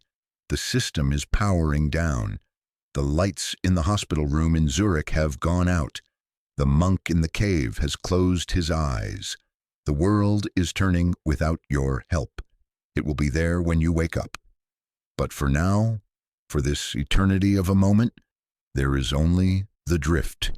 The deep, dark, silent drift. Good night. We have arrived at the edge of the ultimate ocean. The moon we spoke of in the previous moment is pulling at the tides of your consciousness, drawing you toward the final dissolution of the waking self. The last barrier to deep sleep is often the fear of ceasing to exist. The ego, the I that has a name and a history, is terrified of the dark because it believes that if it stops talking, it will die. It clings to wakefulness as a form of survival. To dissolve this fear, we must immerse ourselves in the conversation between the wave and the ocean. Visualize a vast, dark sea under a starlit sky. The water is deep indigo, moving with a power that is older than the continents. On the surface of this ocean, a small wave rises. It is a distinct wave. It has a shape. It has a height. It catches the starlight in its foam. It feels itself to be separate from the other waves. It looks ahead and sees the shoreline approaching. It sees the other waves crashing against the sand, breaking apart and vanishing into foam. The small wave is terrified. It thinks, "This is terrible. Look what is going to happen to me. I am going to crash. I am going to break. I will cease to be a wave. I will be nothing." The wave suffers. It trembles with anxiety. It tries to hold itself up. It tries to stop moving forward. It fights the wind. It fights the tide. But the momentum of the ocean is irresistible. Behind the small wave comes a larger, older wave. This wave has traveled thousands of miles. It has seen storms and calms. It sees the fear in the small wave. "Why are you so sad?" the big wave asks, its voice a deep rumble of water. The small wave cries out, "Because I am going to crash. Don't you see? We are all going to crash. We are going to end. My life is over." The big wave smiles the smile of the deep water. "No," it says gently, "you are not understanding the nature of your existence. You are not a wave. You are part of the ocean." In that flash of insight, the small wave's fear vanishes. It realizes that the wave is just a temporary shape that the water has taken. It is a costume of foam and motion. When it crashes on the shore, the water does not die. The water does not disappear. It simply returns to the source. It slides back down the sand into the embrace of the deep. It loses its shape, but it gains the infinite. It becomes the ocean again. Tonight, as you lie in the dark, you are the small wave. The racing mind is the foam on top, frantically trying to maintain its shape against the pull of sleep. You are saying, "I am a manager. I am a parent. I am a success. I am a failure." You are listing your attributes to prove you exist. You are afraid that if you let go, you will lose control. But sleep is the shore. Sleep is the crashing. Do not be afraid to break. Do not be afraid to lose the shape of you for 8 hours. The man in the hospital room in Zurich fears the crash because he thinks he is the wave. He thinks he is separate from the universe, fighting a lonely battle for survival. He is holding himself up with tension, trying to avoid the dissolution. The monk in the cave welcomes the crash because he knows he is the ocean. He knows that when he closes his eyes, he is not leaving reality. He is rejoining it. He is sinking back into the totality of things. Feel the gravity pulling you down now. It is not pulling you into death. It is pulling you into depth. You are becoming water. Visualize the hard edges of your body softening. The boundary between your skin and the air is dissolving. You are liquid. You are vast, dark, and deep. The surface is far above you now. The sunlight is gone. The noise of the wind is gone. The chatter of the other waves is gone. There is only the slow, rhythmic pulse of the deep currents, in and out, rise and fall. You are not a person trying to sleep. You are sleep itself. You are the ocean. As you sink, you realize that the ocean is not empty. It is full of silence. But this is not the silence of a lack of noise. It is the silence of a lack of need. On the surface, the waves need the wind. They need the moon. They need to compete for height. Down here in the crushing dark warmth of the deep, there are no needs. There is just being. The pressure of the ocean holds you together. You do not need to hold your own muscles tight. The water supports you from every angle. You are suspended in the womb of the world. Let the crest of the wave tip over. Let the foam dissolve. Let the narrative of your day crash against the pillow and shatter into a million bubbles of nothingness. Watch the bubbles float away. You are the water that remains. You are heavy. You are salt. You are ancient. The ocean does not have insomnia. The ocean never hurries. The ocean never worries about tomorrow. The ocean simply is. Be the ocean. You have become the ocean, vast and deep. Now, in this state of fluid expansion, we must address the final ghost that haunts the sleeper, the ghost of time. The racing mind is a time machine, constantly jumping between the was and the will be. It refuses to inhabit the is. To stop this machine, we must enter the season of winter. We must learn the wisdom of the tree in the snow.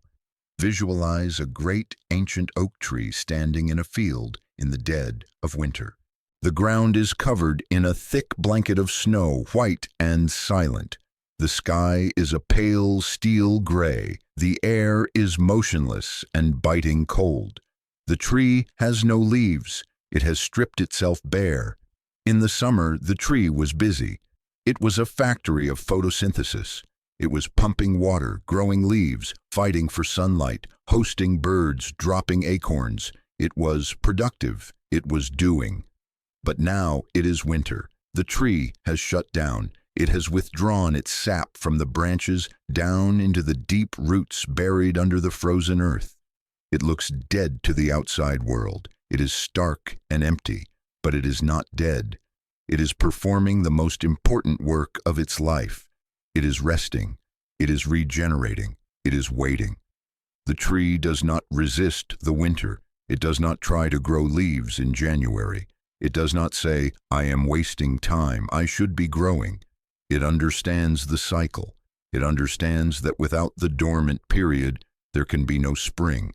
It trusts the rhythm of the seasons implicitly. You are the tree. The day is your summer. The night is your winter. The problem is that you are trying to be a summer tree in the middle of a winter night.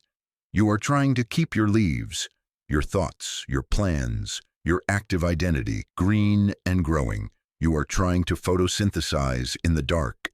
This is against the laws of nature. This is why you are exhausted. You are fighting the season. Tonight, let the leaves fall. Let the last few clinging thoughts drop from your branches. They are brown and brittle. They are done. Let them spiral down onto the snow. Watch them cover the ground. You do not need them anymore. Withdraw your energy from the extremities. Pull your consciousness back from the branches of your life. The projects, the emails, the conversations. Pull it down the trunk of your spine. Pull it down into the roots. Your roots are in the mattress. Your roots are in the dark, warm earth of sleep. Down here, the sap moves slowly. The heartbeat of the tree is barely perceptible. It is a state of suspended animation.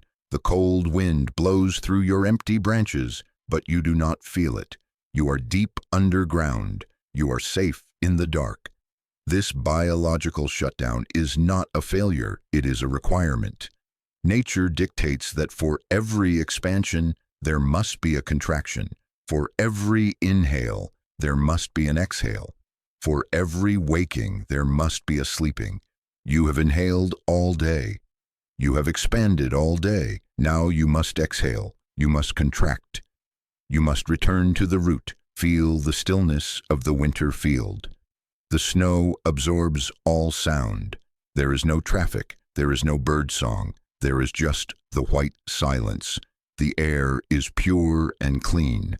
In this silence, the tree heals. The micro tears in the wood repair themselves.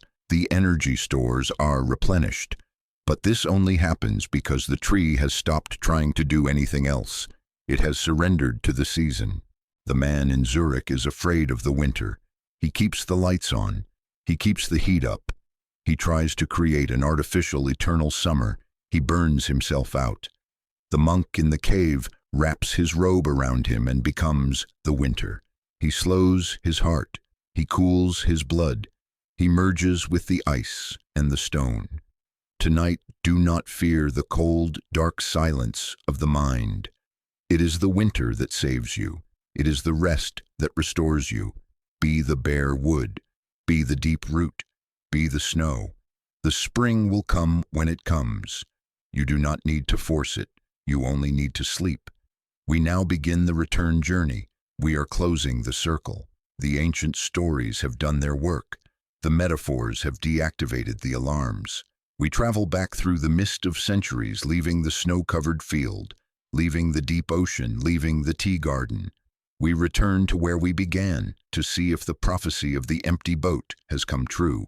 It is now 4:30 a.m. in the private wing of the University Hospital Zurich. The room is still dimly lit by the green glow of the machines, but something has changed. The man in the expensive bed is no longer thrashing. His hands are uncurled, resting loosely at his sides.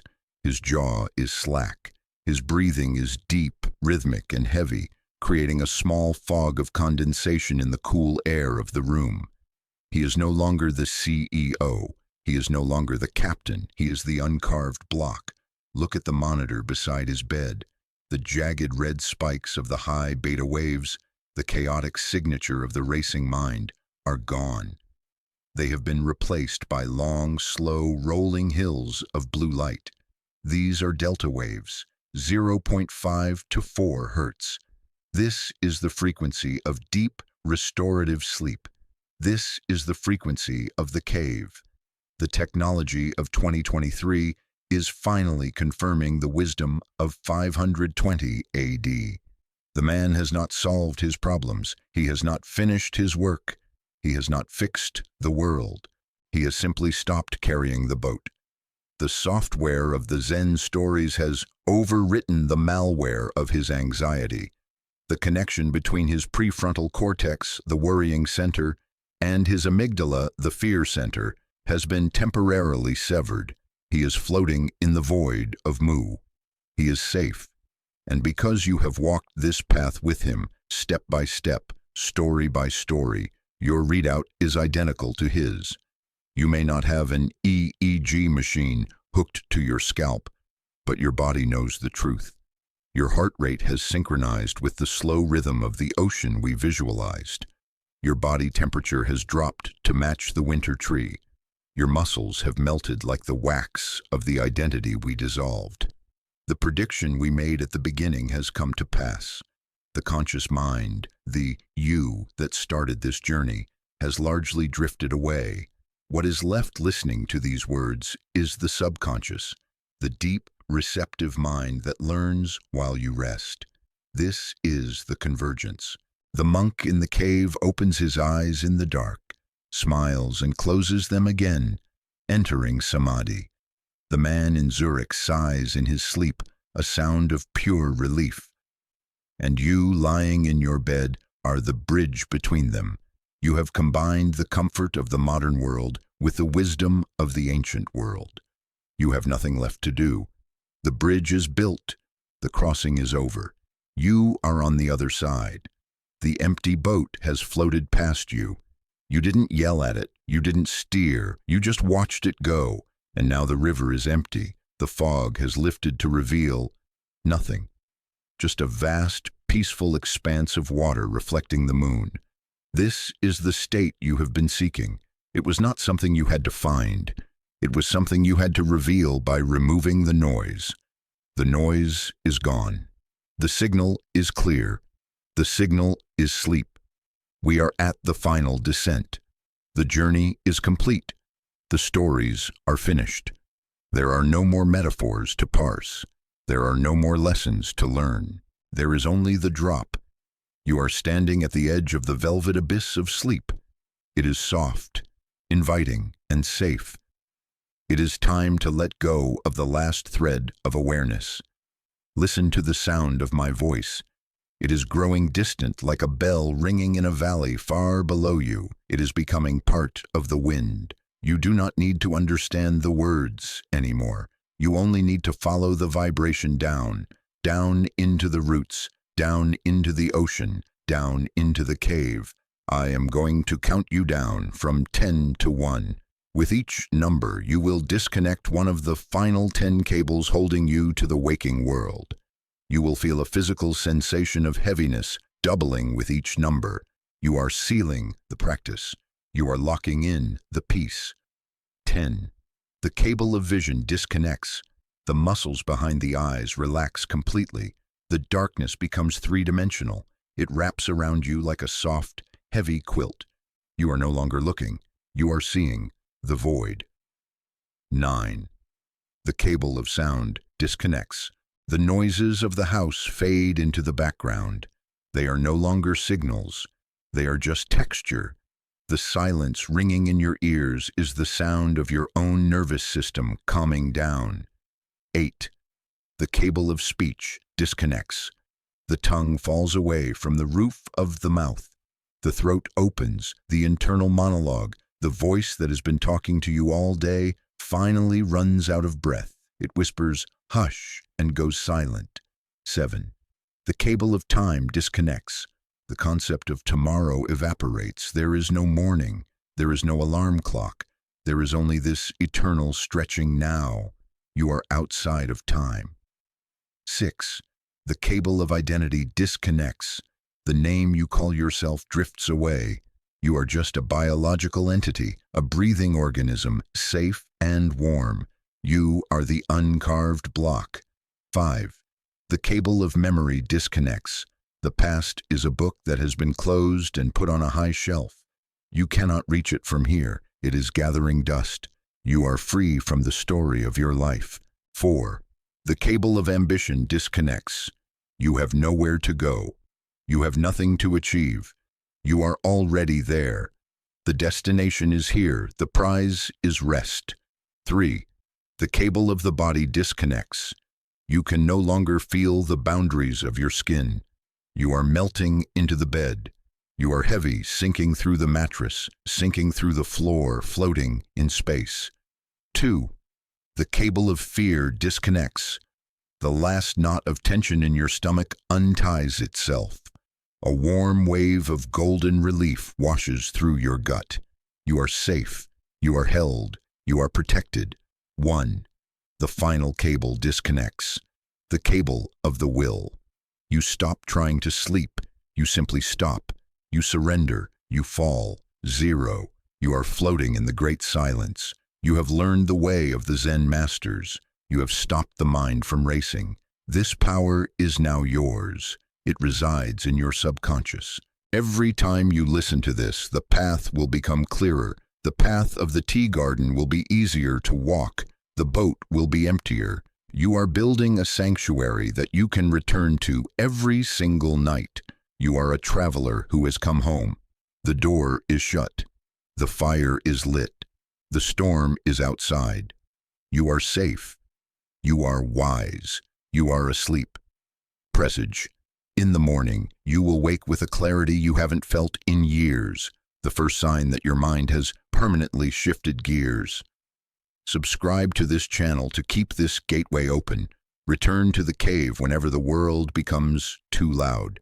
The boat is always waiting. The ocean is always deep. And you are always welcome here. Good night. You have descended the staircase of the mind. You have passed the 0 point. Now we enter the territory beyond the countdown. This is the domain of deep incubation, where the subconscious mind remains open while the conscious sentry sleeps. We turn our attention to the ancient metaphor of the great round mirror. In the high temples of the Kamakura period, bronze mirrors were polished until they were brighter than water. The Zen masters taught that the enlightened mind and the sleeping mind operates exactly like this mirror. Consider the nature of a mirror. When a fire is placed before it, the mirror reflects the flames. It shows the orange, the red, the dancing heat. But the mirror does not get hot. It does not burn. It does not scream in pain. It simply witnesses the fire. When the fire is removed, the mirror does not hold on to the image of the flames. It does not say, "I was burning." It returns instantly to being cool, silver, and empty. Now consider the mirror when a block of ice is placed before it. It reflects the cold, the blue, the frost. But the mirror does not shiver. It does not freeze. It does not shatter. It witnesses the cold with perfect neutrality. When the ice is taken away, the mirror does not retain a memory of the cold. It does not anticipate the return of the ice. It is simply a mirror again. This is the mirror wisdom. Throughout your day, fires and ice have passed before your mind. The fire of an angry email, the ice of a cold interaction, the fire of a missed deadline, the ice of a lonely moment. Your mistake, the mistake that keeps the insomnia alive, is believing that you are the fire or the ice. You believe that because you reflected the stress, you are the stress. You believe the glass is burning. But tonight, in this deep state, you realize you are the silver backing behind the glass. You are the capacity to reflect, not the reflection itself. The images of the day were just light bouncing off your surface. They did not scratch you. They did not change your chemical composition. You are pristine. Visualize your mind as a vast circular lake of polished silver. A thought comes, perhaps a worry about money. It floats across the surface like a cloud. The mirror shows the cloud. Then the wind blows, and the cloud moves on. The mirror does not run after the cloud begging it to stay. The mirror does not curse the cloud for existing. It just reflects the blue sky that remains. This capacity to let go is not an action. It is the nature of the material. A mirror cannot hold an image if it tries. It is physically impossible. You are built to let go. The man in Zurich, the CEO we left behind, tries to be a photograph, not a mirror. A photograph captures an image and freezes it forever. It holds on to the moment. It carries the past.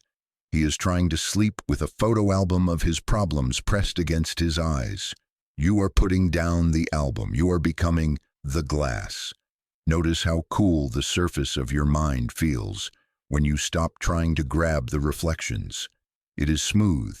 It is frictionless. Nothing sticks to you. The events of tomorrow will come, they will reflect, and they will go. You do not need to prepare the mirror. You do not need to clean it. It is self-cleaning. The very act of sleeping is the polishing of the bronze.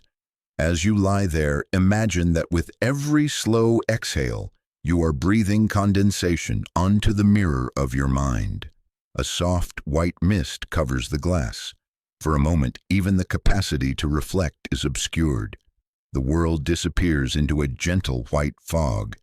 There are no images anymore. There is only the silver mist. You are resting behind the fog. You are hidden. You are secret. The world cannot find you here. The reflections have stopped. The fire is out. The ice is melted. There is only the cool, dark, silent potential of the glass, waiting for the sun to rise, but perfectly content in the dark. From the silence of the mirror, we move to the resonance of the great bell. In the Chion Temple in Kyoto, there hangs a bell that weighs 74 tons. It is cast from thick, ancient bronze. When the monks strike this bell during the new year, they do not use a small metal hammer. They use a massive wooden battering ram, a tree trunk suspended by ropes. They pull the beam back and release it. Boom! The sound is not just a noise. It is a physical event. It travels through the floorboards. It travels through the soles of the feet.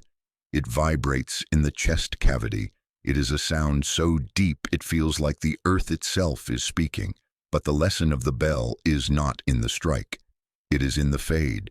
This is the concept of yoin, the reverberation that continues after the event has ceased. When the bell is struck, the sound is loud, but immediately it begins to decay. The vibration slows down. The tone drops.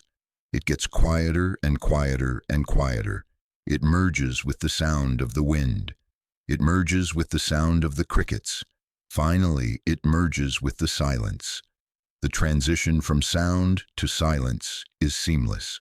You cannot draw a line and say, here the sound ended and here the silence began. They are one continuous process. Your day was the strike of the bell, the alarm clock, the commute, the meetings, the decisions. That was the wooden beam hitting the bronze. It was loud, it shook you, but now you are in the yoin, you are in the fade. The mistake of the insomniac is trying to stop the vibration instantly. You want to go from loud noise to zero silence in 1 second. This creates tension. You cannot stop a 70-ton bell with your hands. If you touch it while it is ringing, it burns you. You must let it ring out. You must let the energy dissipate naturally. Tonight, you are the bronze casing of the bell. Feel the vibration of the day in your body. Maybe it is a buzz in your legs. Maybe it is a tightness in the solar plexus. Do not fight it. Do not try to silence it. Just observe the decay. Listen to the hum of your own existence getting softer. The frequency is lowering. The amplitude is decreasing. The atoms of your body are slowing their dance. You are cooling down. The strike happened hours ago. The beam has been put away. The monks have gone to bed. You are just the fading note hanging in the mountain air. Visualize the sound wave traveling out from your center, moving across the dark valleys, moving over the forests, getting thinner and thinner until it is just a whisper. The sound of the universe, and then the sound behind the sound, the silence that holds the sound. You are slipping into the gaps between the sound waves. The silence is expanding, the noise is contracting. The bell hangs heavy and still. It is dark bronze, cold to the touch, immovable. The man in Zurich is still hearing the echo and thinking it is a new noise. He is restriking the bell with his worry. Every time he checks the time, he hits the bell again. Clang. You are not checking the time. You are letting the physics of entropy do the work. Energy dissipates. It is a law of thermodynamics. You do not have to do the fading. It happens automatically. You are the dissipation. You are the entropy. You are the stillness that returns when the ringing is done. Sleep is the silence that was always there, waiting for the noise to die down. We drift deeper into the pastoral landscape of the subconscious, to the story of the 10 bulls. This is a 12th century map of the journey toward enlightenment, but it is also a perfect map of the journey toward sleep. The story begins with a young herder searching for his lost ox. The ox represents the true self, or, in our case, the natural, resting mind. The herder is anxious.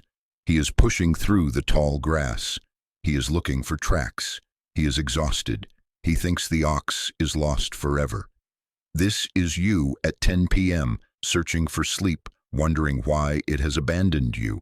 Then the herder sees the tracks. He sees the traces of the ox.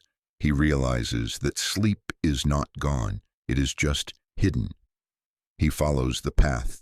This is you starting to relax, turning off the lights, lying down. Then he sees the ox. It is a massive, powerful beast, half hidden among the trees. It is wild. It does not want to be caught. This is the moment you feel the first wave of drowsiness, but your mind, the wild ox, jerks you back awake with a sudden thought. The struggle begins. The herder must catch the ox. He uses a rope. He wrestles with the beast. The ox rears and stamps. This is the phase of tossing and turning, the negotiation with the body. But then the story shifts. The herder tames the ox. He does not beat it into submission. He feeds it sweet grass. He strokes its flank. He speaks softly to it. The ox calms down. It remembers its master. The herder climbs onto the back of the ox. He plays a flute. He rides the ox slowly home towards the village. The struggle is over. The separation is over. He is not looking for the ox anymore. He is carried by it. This is the state you are entering now. You have stopped searching for sleep. You have stopped wrestling. You are riding the back of the heavy, slow, rhythmic beast. Feel the swaying motion of the ox. It walks with a heavy, plodding gait. Left, right, left, right. It is strong enough to carry all your weight. You do not need to walk. You do not need to navigate. The ox knows the way to the stable. The stable is the deep sleep state. The herder plays his flute, a soft, meandering melody that has no beginning and no end. He is looking at the clouds, completely unconcerned with the path. He trusts the beast. But the story has a final, crucial step. Ox and self-forgotten. Once the herder gets home, he goes inside his hut. He sits down. The ox goes to the stable. And the herder forgets about the ox. He forgets about the search. He forgets about the rope. He forgets about the journey. There is just the moon in the sky and the silence of the hut. This is the moment of crossing over. You must forget that you are trying to sleep. You must forget that there is such a thing as sleep. You must forget the concept of being tired. You must forget the ox. If you are lying there thinking, I am riding the ox, you are still awake. You must let the metaphor dissolve. The rope falls from your hand. The flute goes silent. The image of the beast fades into the dark. There is no herder.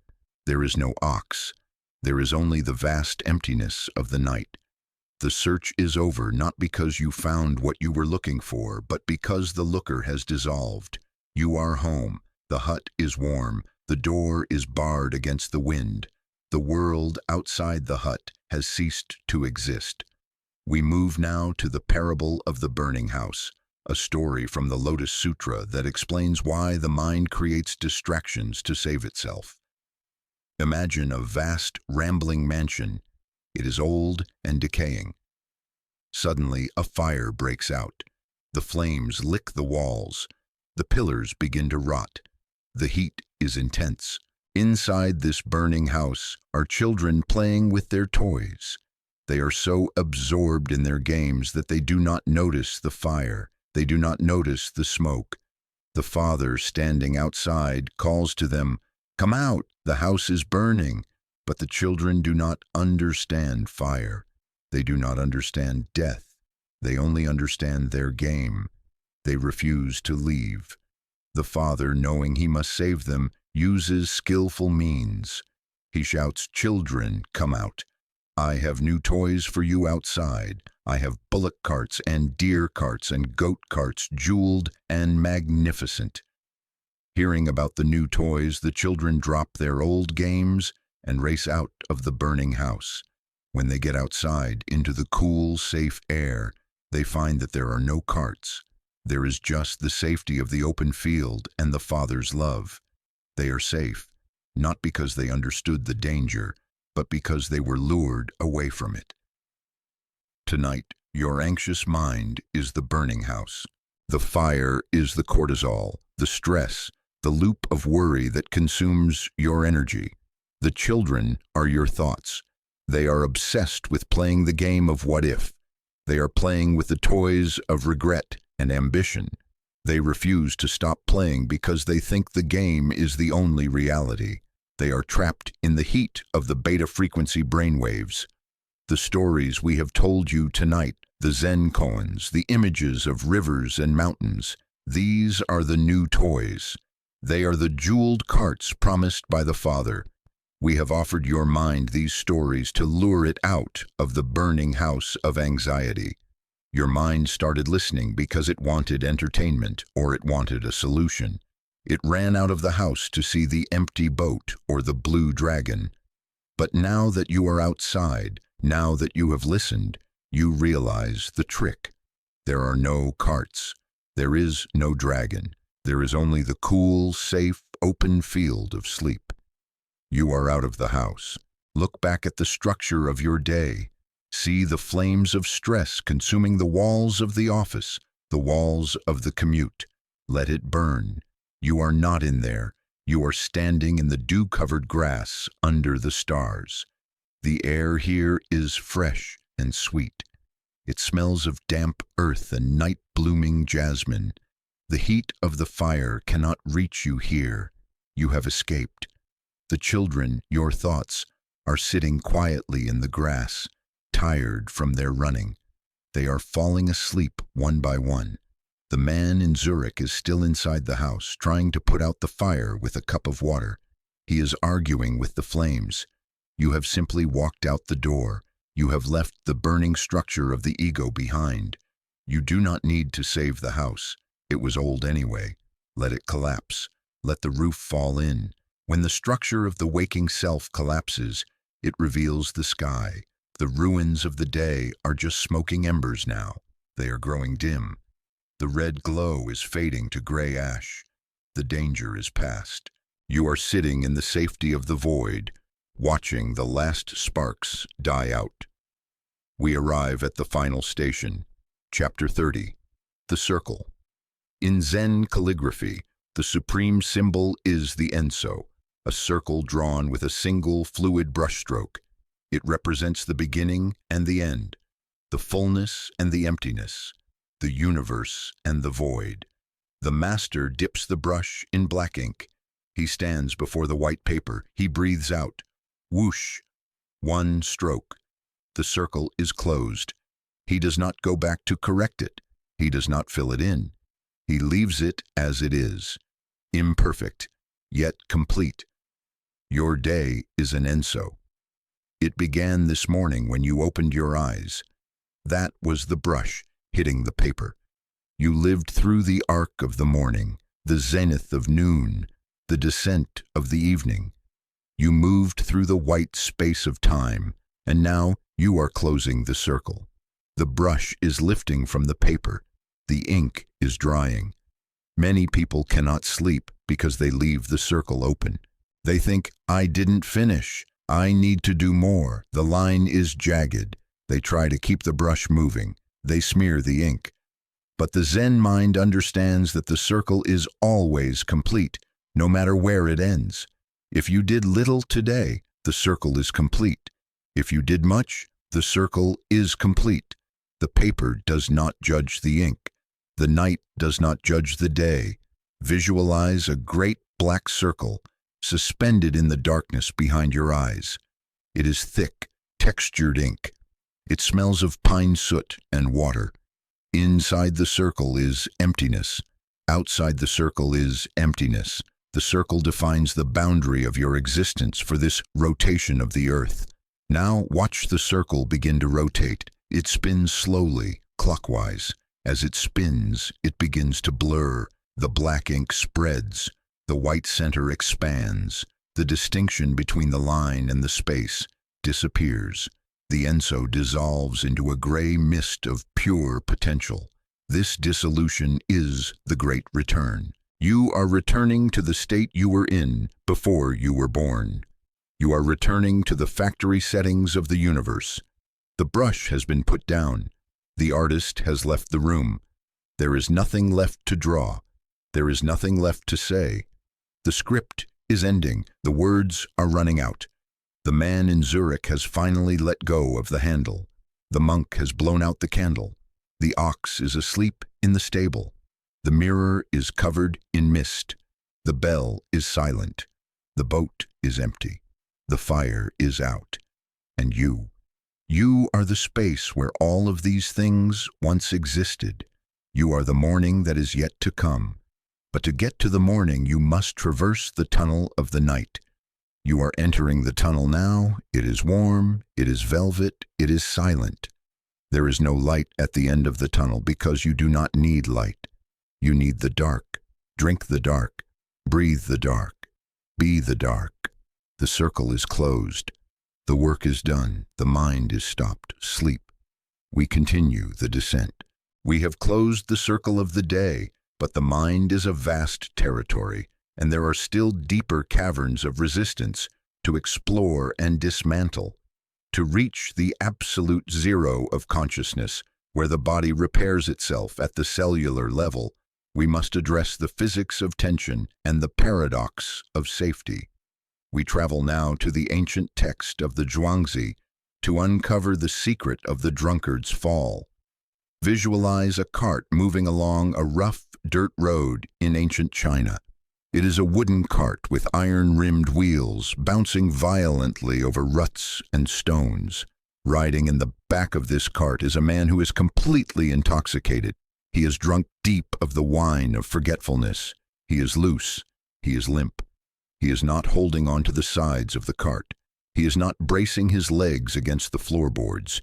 He is moving entirely in rhythm with the chaotic motion of the vehicle. Suddenly, the cart hits a massive boulder. It tips over. The man is thrown out. He flies through the air. He hits the hard, unforgiving ground. Logic dictates that he should be broken. His bones should be shattered. His neck should be snapped. But when the dust settles, the man stands up, brushes the dirt from his robes, and walks away unharmed. Why? Zhuangzi tells us, his spirit was whole. He did not know he was riding. He did not know he had fallen. Because he did not know, he did not tense up. He did not brace for impact. He did not stiffen his muscles in anticipation of pain. He remained fluid, like water, and so the ground received him gently. Contrast this with the sober man. If a sober man falls from the same cart, he breaks his ribs. Why? Because the sober man sees the ground coming. He calculates the danger. He sends a signal of panic to his muscles. Rigidity, he screams. Protection, he screams. He turns his body into a hard object. When a hard object hits the hard ground, something must break. The tension that was meant to save him becomes the very cause of his injury. Tonight you are riding in the cart of the night. The ground is sleep. You are terrified of hitting the ground.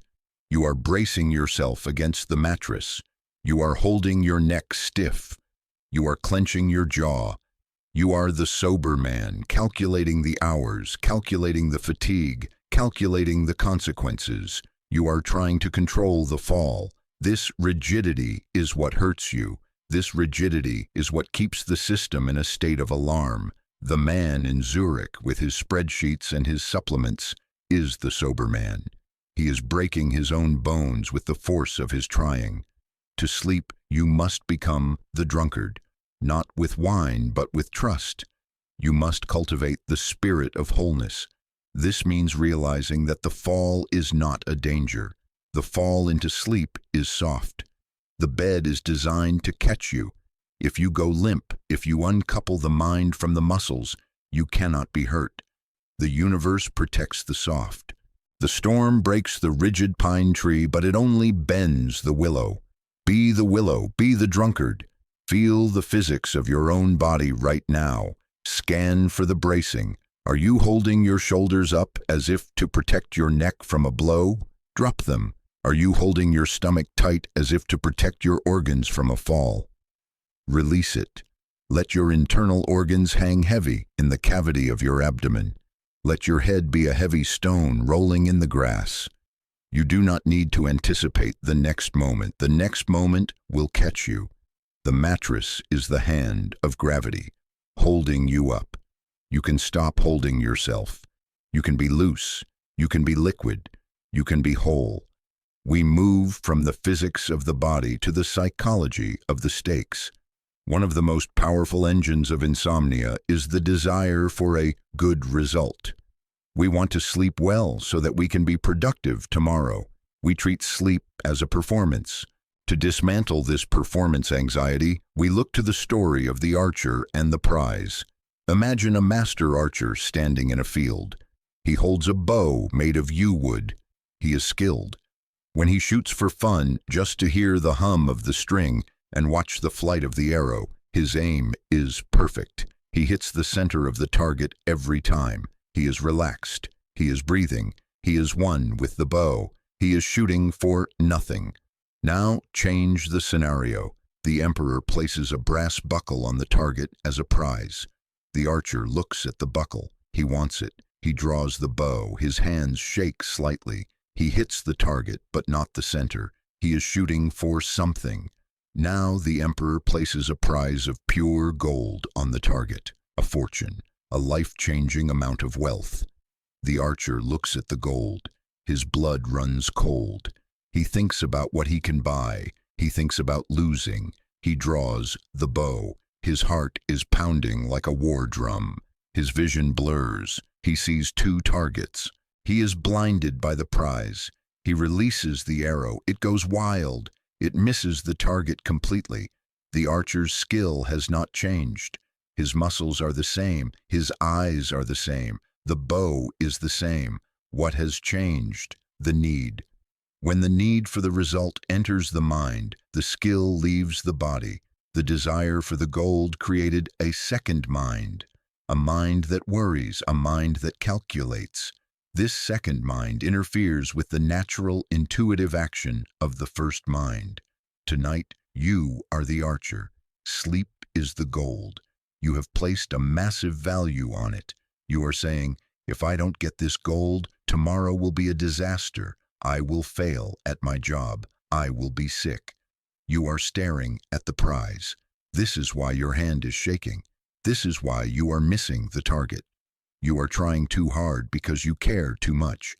To hit the target of sleep, you must remove the prize. You must lower the stakes. You must convince yourself that the gold does not matter. Tell yourself, it does not matter if I sleep. I will just lie here and rest.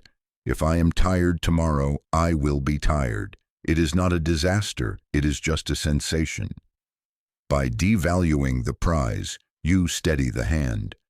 Visualize yourself taking the gold medal of perfect sleep and throwing it into the river. Watch it sink. You don't want it. You just want to shoot the arrow for the joy of shooting. You just want to lie in the dark for the joy of the dark. When you shoot for nothing, you hit everything. When you stop trying to win the night opens its gates to you. The archer lowers his bow. He breathes. He forgets the target. And in that moment of forgetting, the arrow flies true. We have lowered the stakes. Now we must understand the structure of the vessel that holds us. We turn to the Tao Te Ching and the lesson of the 30 spokes. Lao Tzu asks us to look at a wheel. A wheel has 30 spokes that converge at the hub. It is a masterpiece of engineering. But what makes the wheel useful? Is it the wood? Is it the iron? Is it the strength of the spokes? No. The utility of the wheel comes from the hole in the center of the hub. It is the empty space that allows the axle to turn. Without that nothingness in the middle, the wheel is just a block of wood. It cannot move. It cannot carry a cart. It is the non-being that makes the being work. Now, look at a clay pot. The potter molds the clay. He shapes the walls. He fires it in the kiln. But what makes the pot useful? Is it the clay walls? No, it is the empty space inside. You cannot pour water into a solid block of clay. You use the pot for what is not there. The value is in the void. Now look at a house. You build walls. You install windows. You raise a roof. But what makes the house livable? Is it the bricks? No. It is the empty space between the walls where you live, where you sleep, where you breathe. Your life is the wheel. Your activities, your work, your family, your hobbies are the spokes. They are the solid things. They are the clay. They are the walls. But your sleep is the hub. Sleep is the empty space in the center of the wheel. Sleep is the hollow inside the pot. The problem with the modern mind, the mind of the man in Zurich, is that he thinks the value is only in the spokes. He wants more spokes. He wants thicker spokes. He wants to fill the hub with more wood to make it stronger. He wants to fill the pot with more clay to make it better. But if you fill the hub, the wheel cannot turn. If you fill the pot, it holds no water. If you fill your night with doing, you destroy the utility of your life. Tonight, honor the emptiness. You are not wasting time by sleeping. You are creating the hub that allows the wheel of tomorrow to turn. You are hollowing out the clay so you can hold the water of energy. The emptiness is not a lack of something. It is the source of everything. Visualize your mind as that central hub. It is a perfect, dark circle of nothingness. The spokes of the day radiate out from it, but they do not enter it. The hub is still. The rim moves at 1,000 miles an hour, but the hub does not move. Be the hub. Withdraw from the spinning rim. Withdraw from the noise of the motion. Center yourself in the axle. It is quiet here. It is dark here. It is useful here. By doing nothing, you make everything possible. This is the supreme utility of the void. From the hub of the wheel, we travel to the stone bridge of Zhaozhou. A monk once asked the great master Zhaozhou, "What is the stone bridge?" Zhaozhou replied, "It lets donkeys cross. It lets horses cross." This sounds simple, but it is a profound instruction on the nature of consciousness. A bridge does not choose who crosses it. It does not say, "I will only allow noble white horses to pass, but I will block the dirty donkeys." It does not say, "I will allow the emperor, but not the beggar." It bears the weight of everything equally. It is silent. It is strong. It does not judge the traffic. Your mind, in its natural state, is the stone bridge. The thoughts that come to you in the night are the travelers. Some thoughts are noble horses, great ideas, memories of love, flashes of insight. Some thoughts are dirty donkeys, worries, petty jealousies, fragments of nonsense songs, fears. The insomniac tries to be a border guard. He stands on the bridge with a spear. He says, "Stop. You are a donkey thought. You are a worry. Get off my bridge. I only want horse thoughts. I only want peaceful thoughts." This fighting on the bridge creates a traffic jam. The donkeys get scared and refuse to move. The horses panic. The bridge shakes with the conflict. The border guard is exhausted. He cannot sleep because he is working. He is policing his own mind. Tonight, resign your post. Put down the spear. Become the bridge itself. You are made of stone. You are ancient. You are under the feet of the travelers, but you are not the travelers. Let the donkey thoughts cross. Let them stomp. Let them bray. Let them be heavy. You can hold them. You are stone. They will cross over and disappear into the mist on the other side. Let the horse thoughts cross. Do not try to ride them. Just let them click-clack across your spine. When you stop judging the traffic flows. And eventually, in the middle of the night, the traffic stops. The donkeys go to sleep. The horses go to the stable. The bridge is left empty under the moonlight. But the bridge could never be empty as long as the guard was shouting. Feel the stability of your back against the bed. You are the stone bridge. You are grounded in the earth on the left bank and the right bank. You are unmoving. Whatever thought comes next, let it cross. Whatever sensation comes next, let it cross. I am awake. Let it cross. I am hot. Let it cross. I am lonely. Let it cross. You are the witness, not the judge. The witness sleeps. The judge stays awake. Be the stone. We descend now from the bridge to the sound of the water beneath it. We enter the meditation of the sound of rain. In the monastery, the sound of rain is considered the voice of the Buddha. It is a white noise that contains all frequencies, a chaotic yet orderly pattern that saturates the mind. Imagine you are sitting in a small wooden hut in a bamboo forest. It is night. A gentle rain begins to fall. At first, it is just a few drops hitting the broad bamboo leaves. Tap, tap, tap. Then the intensity increases. It becomes a steady hum. Shh. The sound wraps around the hut like a curtain. It seals you in. The beauty of the rain is that it has no message. A human voice demands attention because it carries language. A car horn demands attention because it carries a warning. But rain carries no information. It is pure sound. It is meaningless in the most holy sense of the word. Because it means nothing, the brain stops trying to decode it. The linguistic centers of the cerebral cortex, the parts of you that worry and plan, have nothing to chew on. They begin to starve. They begin to shut down. Tonight, even if it is not raining outside your window, summon the rain in your mind. Visualize the sound. It is a blanket of static. It is washing over the roof of your skull. It is washing over the landscape of your thoughts. It is smoothing out the sharp edges of the day. The rain is falling on the stone bridge. It is falling on the empty boat. It is falling on the winter tree. It is falling on the burning house. It is putting out the fires. It is cooling the stones. It is filling the boat. Listen to the space between the drops. The rain is a mantra that repeats forever but never repeats exactly. Shh. It is the sound of the nervous system decompressing. It is the sound of the static on an old television when the station goes off the air. The broadcast of you is ending for the night. The station is signing off. There is only the static. Let the rain wash away the separation between inside and outside. The dampness is in the air. The cool air is in your lungs. You are porous. You are a sponge absorbing the night. The rain is heavy. It presses you down into the mattress. It is a weight of comfort. You are safe inside the sound. We approach the final dissolution with the story of the salt doll. This is a story from the ancient Vedantic tradition that describes the ultimate destiny of the ego. Once there was a doll made entirely of salt.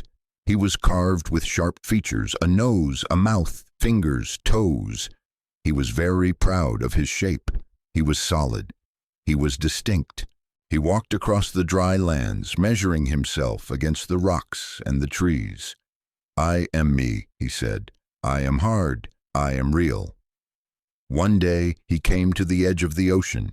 He had never seen the ocean before. It was vast, mysterious, and moving. He was fascinated. He wanted to understand it. He asked the ocean, "Who are you?"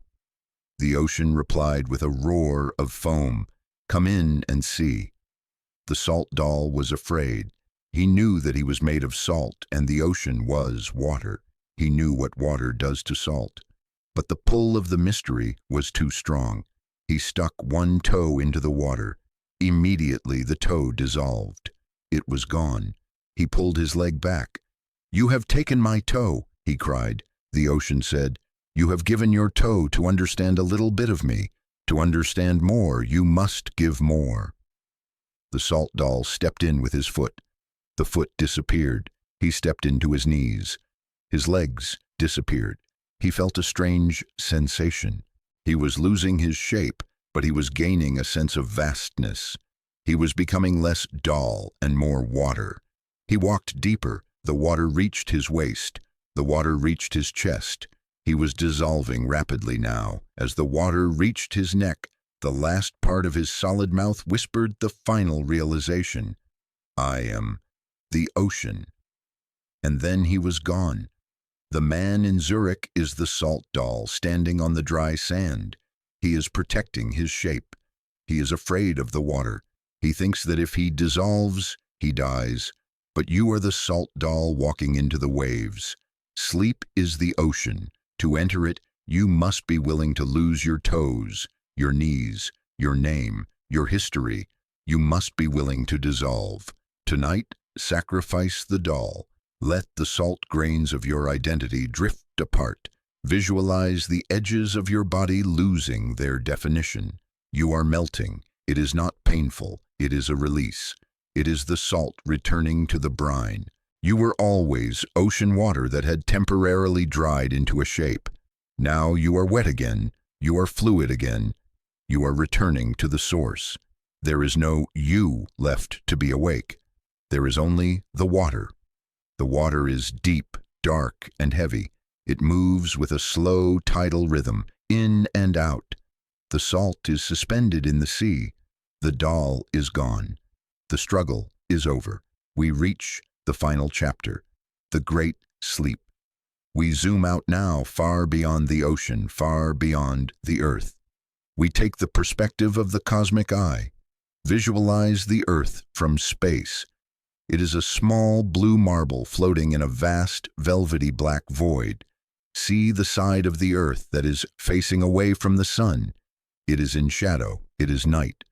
You are a microscopic speck of dust on that shadowed half of the marble. Now pull back further. See the solar system. The sun is just one star among billions. Pull back further. See the galaxy, the Milky Way, spiraling in the silence of deep space. Pull back further. See the web of galaxies stretching out to infinity. In this scale, what is your insomnia? What is your deadline? What is your embarrassment? It is less than a phantom. It is nothing. The universe does not know you are awake. The universe is vast, cold, and indifferent. This indifference is not cruel. It is liberating. It means you are free from the burden of importance. You do not need to hold the world on your shoulders. The gravity of the black holes holds the galaxies together. The physics of the cosmos does all the work. You are just a passenger on a rock spinning through nothingness. You can let go. The control you think you have is an illusion. The universe is mostly empty space. It is mostly silence. It is mostly sleep. Activity is a rare exception. Consciousness is a flicker in the dark. Rest is the default state of existence. Tonight, you are rejoining the default. You are aligning yourself with the dark matter. You are aligning yourself with the spaces between the stars. The man in Zurich checks his watch. He is looking at seconds. You are looking at eons. In the face of eons, the stress of the minute evaporates. You are timeless. You are weightless. You are formless. The journey is complete. The cart has tipped. The archer has dropped the bow. The wheel is turning on the empty hub. The bridge is silent. The rain has stopped. The doll has dissolved. The galaxy is spinning. You are at the center of the piece. There are no more words. There are no more images. There is only the heavy, sweet, irresistible pull of the void. We continue our descent into the deepest architectures of rest. We have dissolved the self into the ocean and the salt.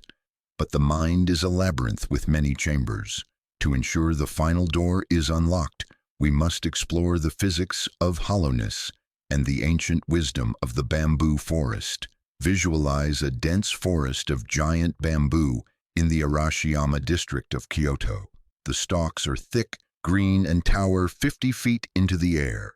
A strong storm begins to blow. The wind howls. It tears at the branches of the mighty oak trees nearby. The oaks are strong, solid, and rigid. They fight the wind. They say, "I will not move." And because they fight, they crack. Branches snap, trunks splinter. Their strength is their weakness. But look at the bamboo. When the wind hits the bamboo, it bends. It bows all the way down to the ground. It yields completely to the force of the storm. Why does it not break? Because it is hollow. It has no solid core to defend. It has no rigid ego to protect. Inside the hard green skin, there is only air. Because it is empty, it is flexible. Because it is flexible, it is invincible. Your insomnia is an oak tree. It is built of solid blocks of worry. I must fix this. I must control that. You are standing stiff in the bed, fighting the wind of your own thoughts. You are trying to be strong, but the wind is stronger. The more you resist the racing mind, the more you fracture. You are breaking yourself against the night. Tonight, become the bamboo. Visualize your bones becoming hollow. The marrow dissolves into mist. The heavy calcium turns into green light. You are just a shell, a vessel. Inside, there is only wind. When a worry comes, a gust of wind, do not stand against it. Bend. Let it blow right through you. Since there is nothing inside you to hit, the worry cannot hurt you. It passes through the empty space and exits the other side. The man in Zurich is an oak tree. He is rigid with protocols. He is brittle with exhaustion. He snaps under the pressure. You are the bamboo. You sway. You bow. The storm rages, but you are dancing with it. You are finding the rhythm in the chaos. And when the wind stops, as it always does, you will spring back to your center, unharmed, upright, and silent. The hollowness is your sanctuary. Be empty to be safe. We move from the wind to the water, but this time to the turbidity of the mind. We enter the lesson of the muddy water. Imagine you are holding a clear glass of water from a mountain spring. It is pure. But then you reach down and grab a handful of dirt from the riverbank and throw it into the glass. The water turns brown. It is opaque. You cannot see through it. This is your mind right now. The dirt is the stimulation of the day. The blue light of screens, the conversations, the caffeine, the stress. You want the water to be clear again. So what do? The instinct of the anxious mind is to fix it. You put your hand in the glass and try to push the dirt down to the bottom. You stir it. You try to scoop the dirt out. You shake the glass, hoping to separate the mud from the water. But what happens? The more you interfere, the muddier it gets. Your effort to clear the water is the very thing keeping it cloudy. The master knows the only way to clear the water is to leave it absolutely alone. You must put the glass down on the table. You must take your hands off it. You must step back. At first, nothing happens. The water swirls. The chaos continues. But then the laws of physics take over. Gravity begins to pull the heavy particles of dirt downward. Slowly, imperceptibly, the silt begins to settle. A layer of mud forms at the bottom. A layer of clear water forms at the top. The clarity expands downwards. Tonight, your mind is the glass. You are shaking it by asking, why am I awake? How do I sleep? This questioning is the spoon stirring the mud. You must put the glass down, place your mind on the bedside table, take your hands off the controls. Do not try to force the thoughts to settle, just let them swirl. Trust gravity, trust the heavy nature of the body. Watch the silt of your thoughts beginning to drift down. The heavy thoughts about money, they are sinking. The heavy thoughts about the future, they are sinking. They are forming a quiet, dark layer of sediment at the bottom of your consciousness. Above them, the water is clearing. It is becoming transparent. It is becoming still. You do not need to filter the water. You just need to stop shaking the table. The clarity comes from the cessation of effort. Be the table. Hold the glass. Do nothing. We drift now to the surface of a mirrored lake to observe the wild geese. The great Zen master Dogen used this image to explain the nature of a mind that does not cling. Visualize a flock of wild geese flying high across the autumn sky. Their white wings catch the light. Below them lies a vast, still lake. As the geese fly over, their reflection appears perfectly on the surface of the water. Every feather is mirrored. The image is crisp and clear. But here is the secret. The geese do not intend to cast their reflection. They are just flying. They do not look down and say, "Look at us, we are beautiful." And the water has no mind to receive their image. It does not say, "I will grab these geese and keep them." The reflection happens spontaneously. It is a perfect interaction. And then the geese fly past. The reflection vanishes instantly. The water does not hold a scar. It does not hold a memory. It does not say, "I miss the geese." It is water again. Your insomnia is caused by stickiness. A thought flies through your mind, perhaps a regret. Instead of letting it be a reflection that passes, you grab it. You freeze the frame. You say, "I must analyze this goose." You turn the water into ice to trap the image. This requires energy. This creates tension. Tonight, practice the no mind of the water. Let the thoughts fly over. Let them cast their shadow. Do not deny them. If you are worried, let the reflection of worry appear on the surface of your mind. But do not grab it. Let the bird keep flying. The nature of a bird is to move. The nature of a thought is to pass. If you do not hold it, it will vanish over the horizon. The man in Zurich is a collector of reflections. He has a net. He is trying to catch the geese. He is exhausted from the hunt. You are the lake. You are passive. You are wide. You let the images come and you let the images go. You remain unchanged. The water is never stained by the reflection. Your true self is never stained by your anxiety. The geese are gone. The sky is empty. The water is deep. We descend deeper into the darkness to confront the mechanism of the loop. The racing mind is often stuck in a circular track, replaying the same 3 or 4 worries like a broken record. To break this loop, we must understand the unfed flame. Imagine a small oil lamp burning in a cave. The flame represents your active thought process.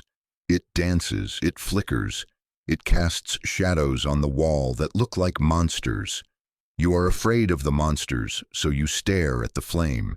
You analyze the flame. You try to blow it out, but your attention is the oil.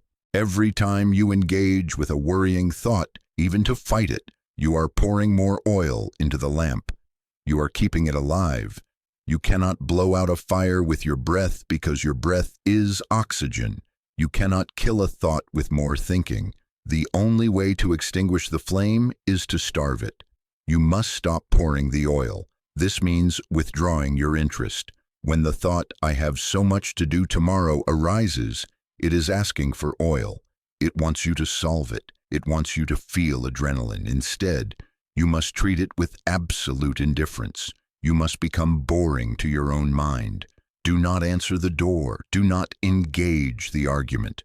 Look away from the flame. Look at the darkness in the corner of the cave. Without the fuel of your attention, the flame begins to sputter. It gets smaller. The blue core shrinks. The shadows on the wall stop dancing. They fade.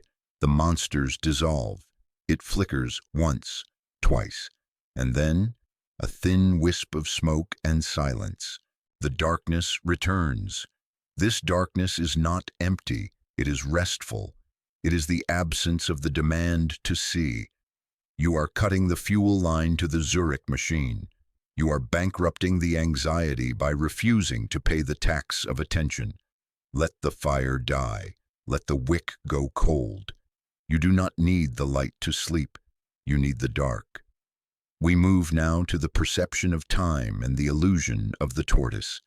In the ancient world, time was measured by the flow of water or the burning of incense. It was organic. In the modern world, time is a digital slicer that cuts your life into seconds. The racing mind is often racing against the clock. I only have 5 hours left. I only have 4 hours left. You are trapped in the hare's frantic dash. To escape the clock, we must become the tortoise. In Hindu mythology, the world rests on the back of 4 elephants, who stand on the back of a giant tortoise, who swims through the cosmic ocean. The tortoise moves so slowly that moss grows on its shell. It takes 1,000 years to take a breath. It takes an aeon to blink an eye. To the tortoise, the frantic activity of human history is just a blur, a flicker of light. Tonight, sync your breathing to the cosmic tortoise. You are moving too fast. Your internal metronome is set to city. You must reset it to ocean. Visualize the giant fin of the tortoise pushing against the dark water of space. Push and glide. Push and glide. The movement is so slow it is almost stillness. The man in Zurich is looking at milliseconds. You are looking at eras. When you adopt the time frame of a tortoise, the urgency of the night evaporates. Who cares if you are awake for another hour? An hour is nothing to a creature that lives for 10,000 years. An hour is a blink. By expanding your sense of time, you crush the pressure. The urgency cannot survive in the vastness. Slow down your thoughts to match the swim. Stretch the vowels in your mind. Lung, slow, deep. You are swimming through the molasses of the universe. There is no finish line. There is no race. There is only the shell and the sea. We approach the ultimate paradox with the story of the finger trap. You know the child's toy, a woven tube of bamboo. You put your index fingers in both ends. If you try to pull your fingers out, the tube tightens. The harder you pull, the tighter it grips. This is the mechanism of insomnia. You are pulling away from wakefulness. You are saying, "Get me out of here." And the trap of the mind tightens. It crushes your fingers. It holds you fast. The only way to escape the finger trap is to push in. You must push your fingers deeper into the trap. You must do the opposite of what your panic tells you to do. When you push in, the weave expands, the trap loosens, your fingers slide out effortlessly. Tonight, apply this to your bed. You are trying to pull away from the sensation of being awake. Stop pulling, push in, go deeper into the wakefulness. Say to yourself, I am going to be as awake as possible. I am going to study this ceiling. I am going to feel every inch of this sheet. Lean into the discomfort. When you stop trying to escape, the tension releases. The weave opens. The anxiety loses its grip because it requires your resistance to sustain itself. You are pushing into the center of the trap and finding that it is open. The man in Zurich is pulling until his hands bleed. You are pushing in gently and slipping free. You are free because you stopped trying to escape. We drift now to the concept of the uncarved block's companion, the unseen gardener. Imagine a beautiful manicured garden in the misty morning. The hedges are trimmed. The flowers are blooming. The paths are raked. But you never see the gardener. He works in the shadows. He works while the world sleeps. If you stand in the garden and watch for him, he will not come. If you try to help him, you will trample the flowers.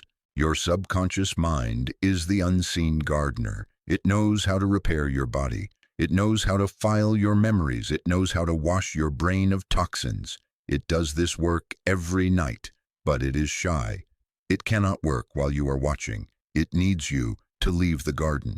The racing mind is you standing on the lawn with a flashlight, shouting, "Gardener, are you working? Are you fixing me yet?" The gardener is hiding behind the shed. He is waiting for you to turn off the light and go inside. You are interfering with the maintenance crew. Tonight, trust the gardener. You do not need to supervise your own sleep.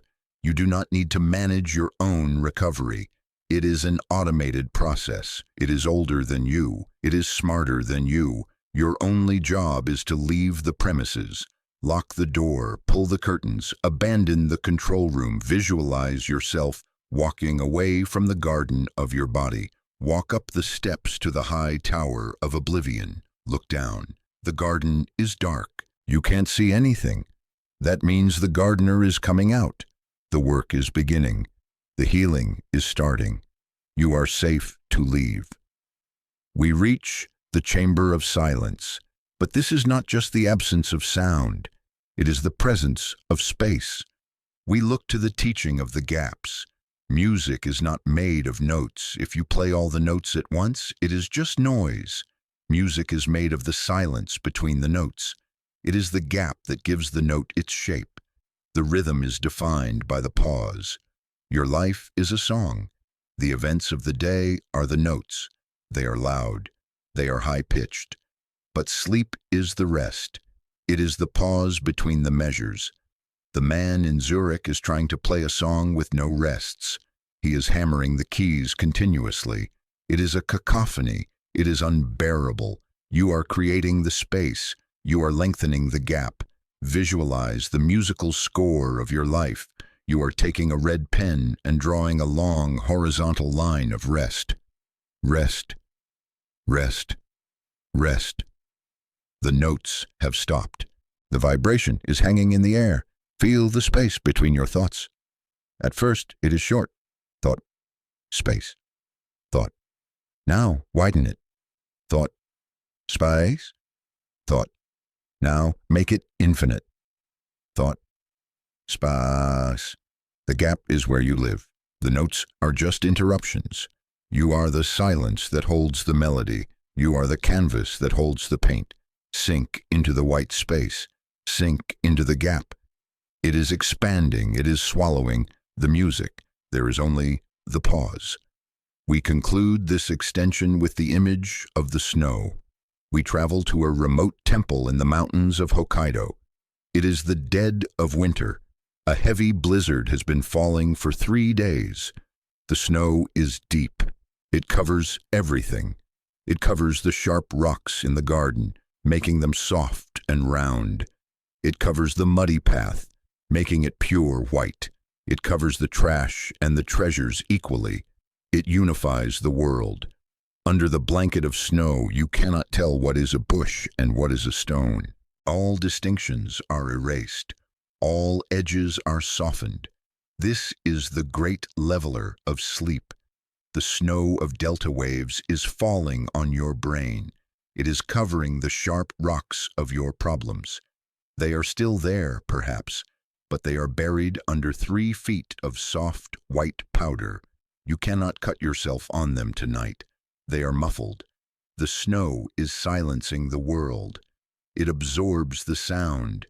It creates a cocoon of insulation. You are inside the temple, looking out at the falling snow. It is hypnotic. Millions of flakes, each unique, piling up to create a wall of silence. The man in Zurich is trying to shovel the snow as fast as it falls. He is exhausted. You are letting it fall. You are watching the landscape disappear. The road is gone. The gate is gone. The world is gone. There is only the white drift. You are buried in safety. You are hibernating beneath the blanket. The cold cannot reach you. The noise cannot reach you. You are deep, deep under the snow. The bamboo bends. The water clears. The geese fly on. The flame dies. The tortoise swims. The trap opens. The gardener works. The music pauses. The snow falls. And you are gone. We continue the deepening. We have descended past the snow and the bamboo, past the garden and the gate. Now we must enter the hidden chambers of value and the biology of transformation. We travel to the dusty roads of ancient India to uncover the parable of the hidden gem. Visualize a man wandering a dirt road. He is dressed in rags. His face is gaunt with hunger. He holds out a cracked wooden bowl to strangers, begging for a few grains of rice or a copper coin. He sleeps in ditches. He shivers in the cold. He believes he is destitute. He believes his survival depends entirely on the charity of the passing world. He lives in a state of chronic high-alert anxiety, always scanning for the next threat, always calculating his lack. But there is a secret to this man.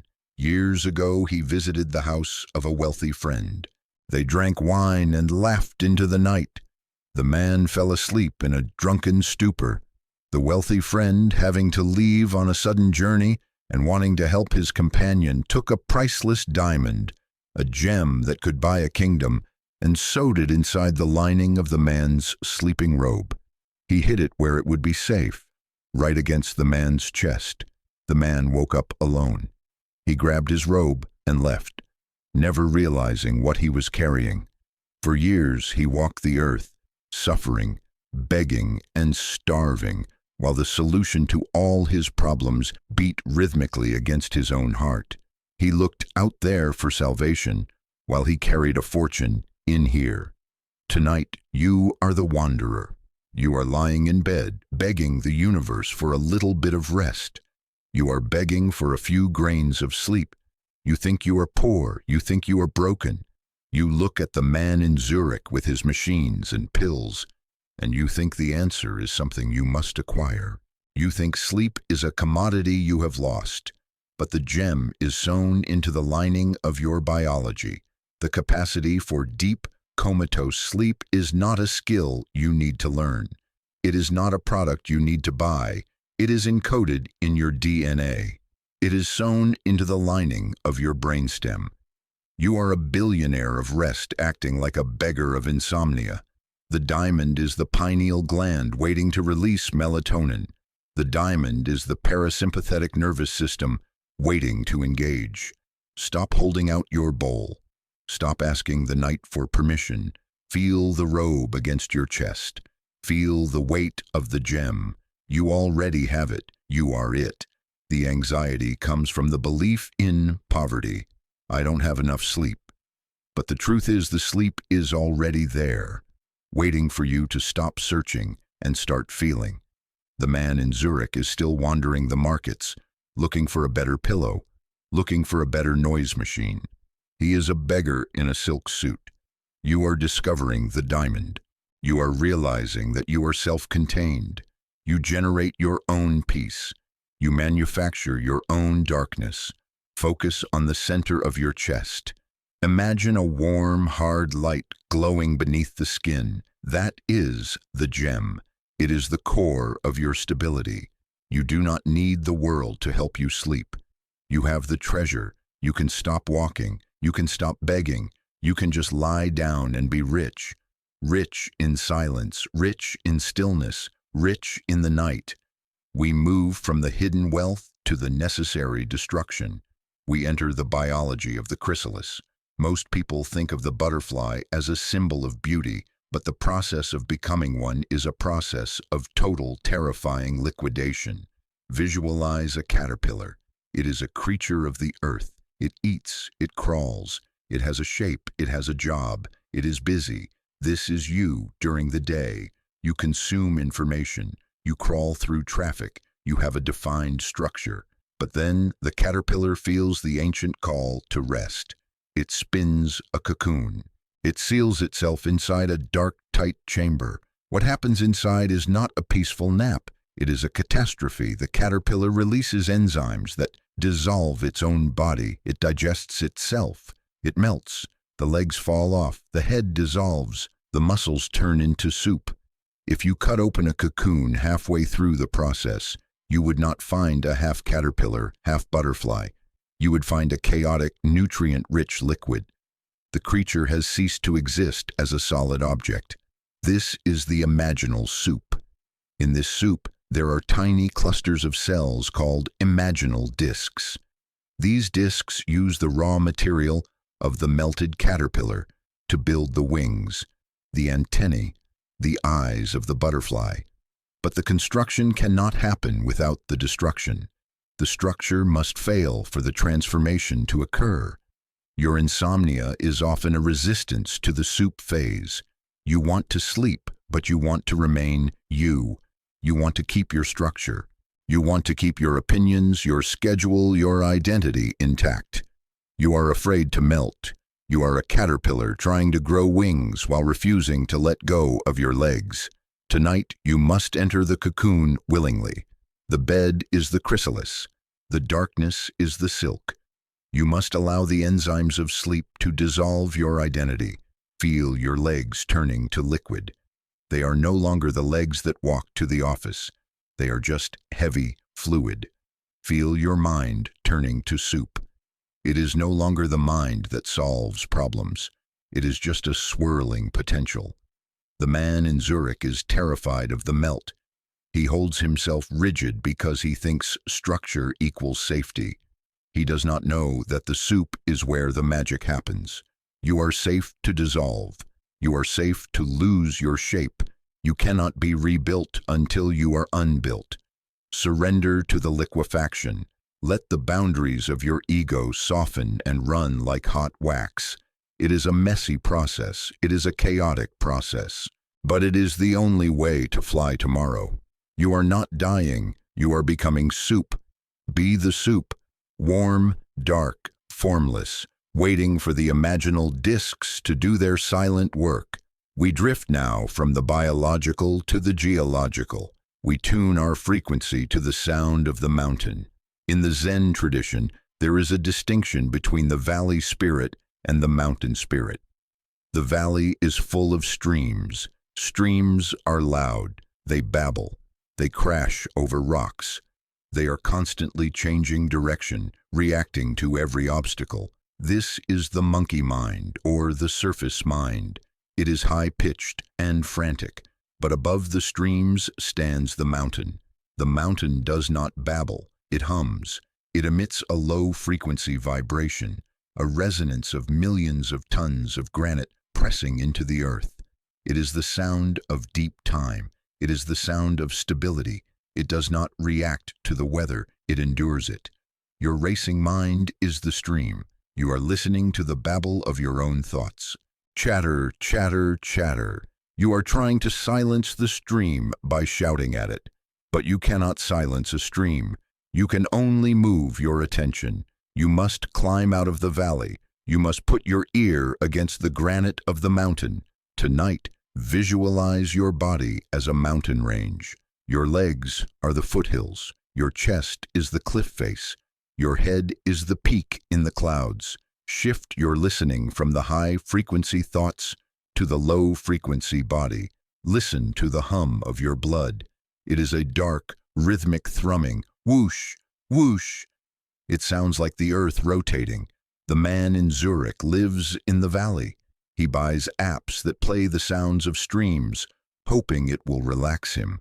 But he is still in the realm of noise. You are moving to the realm of mass. A mountain does not need to try to be stable. It is stable because it is heavy. Feel your own heaviness. You are made of carbon and calcium, the same stuff as the rocks. You are sinking into the mattress not because you are tired, but because you are massive. You are a geological feature of the room. The thoughts may continue to babble in the valley below, but you are up here in the thin, cold air of the peak. The stream is just a distant white noise. It has nothing to do with the rock. Be the rock, silent, ancient, immovable. We move from the mountain to the atmosphere that surrounds it. We explore the meditation of the cloud and the peak. This is a lesson in permeability and non-attachment. Visualize the high, jagged peak of a mountain. A cloud moves in. It is a thick, gray fog. It slams into the rock. It envelops the peak completely. If you were standing on the peak, you would not be able to see your own hand. The world has vanished. It is cold. It is damp. It feels permanent. But the mountain does not fight the cloud. It does not try to blow it away. It does not put up a raincoat. It simply allows the cloud to pass through it. The rock becomes wet. The moss drinks the moisture. The mountain accepts the event. And then the wind shifts. The cloud tears apart. It drifts away into wisps. The sun strikes the wet rock, making it shine like silver. The mountain is unchanged. It is not damaged. It is just washed. Your anxiety is the cloud. It is a fog of chemicals, cortisol and adrenaline. It slams into you at 3 a.m. It obscures your vision. You cannot see the future. You can only see the fog. You panic. You think, I am lost in the cloud forever. You try to fight the mist with your hands. Tonight, be the mountain. Let the anxiety pass through you. Do not put up a wall. If you are permeable, the pressure cannot build. Say to the anxiety, come in, make me wet, obscure my view. When you offer no resistance, the cloud loses its power to suffocate. It becomes just weather. The man in Zurich is afraid of the weather. He builds a roof. He hides. But the cloud is inside the house. You are standing in the open air. You are letting the fog roll over your skin. It is cool, it is damp, and it is moving. It is always moving. Watch the cloud of worry about tomorrow hit your chest. Feel it pass through your ribs, through your lungs, and exit your back. It leaves a residue of sensation, but it takes nothing from you. You are the solid thing. The worry is the vapor. Vapor cannot hurt granite. Wait for the wind. The wind always comes. The view will clear. But for now, enjoy the mystery of the fog. We approach the final station of this cycle, the great unlearning. In the Tao Te Ching, it is written, in pursuit of knowledge, every day something is added. In the practice of the Tao, every day something is dropped. We live in a culture of addition. We add skills, we add possessions, we add memories, we add responsibilities. We think that to solve insomnia, we must add a solution. We must add a technique. We must add a pill. We must add a special pillow. The man in Zurich is an addict of addition. His nightstand is cluttered with solutions. But sleep is a process of subtraction. It is the daily decrease. To sleep, you must unlearn how to be you. You must delete the files. Visualize your mind as a whiteboard covered in complex equations. These equations are your strategies for survival. They are your plans for success. They are your defenses against failure. They are written in permanent marker. Or so you think. Tonight, you are holding the eraser. You are not here to solve the equations. You are here to wipe the board clean. Start at the top corner. Erase the equation of my career. Swipe, it is gone. Just white space. Erase the equation of my relationship. Swipe, it is gone. The board is clearing. Erase the equation of my past.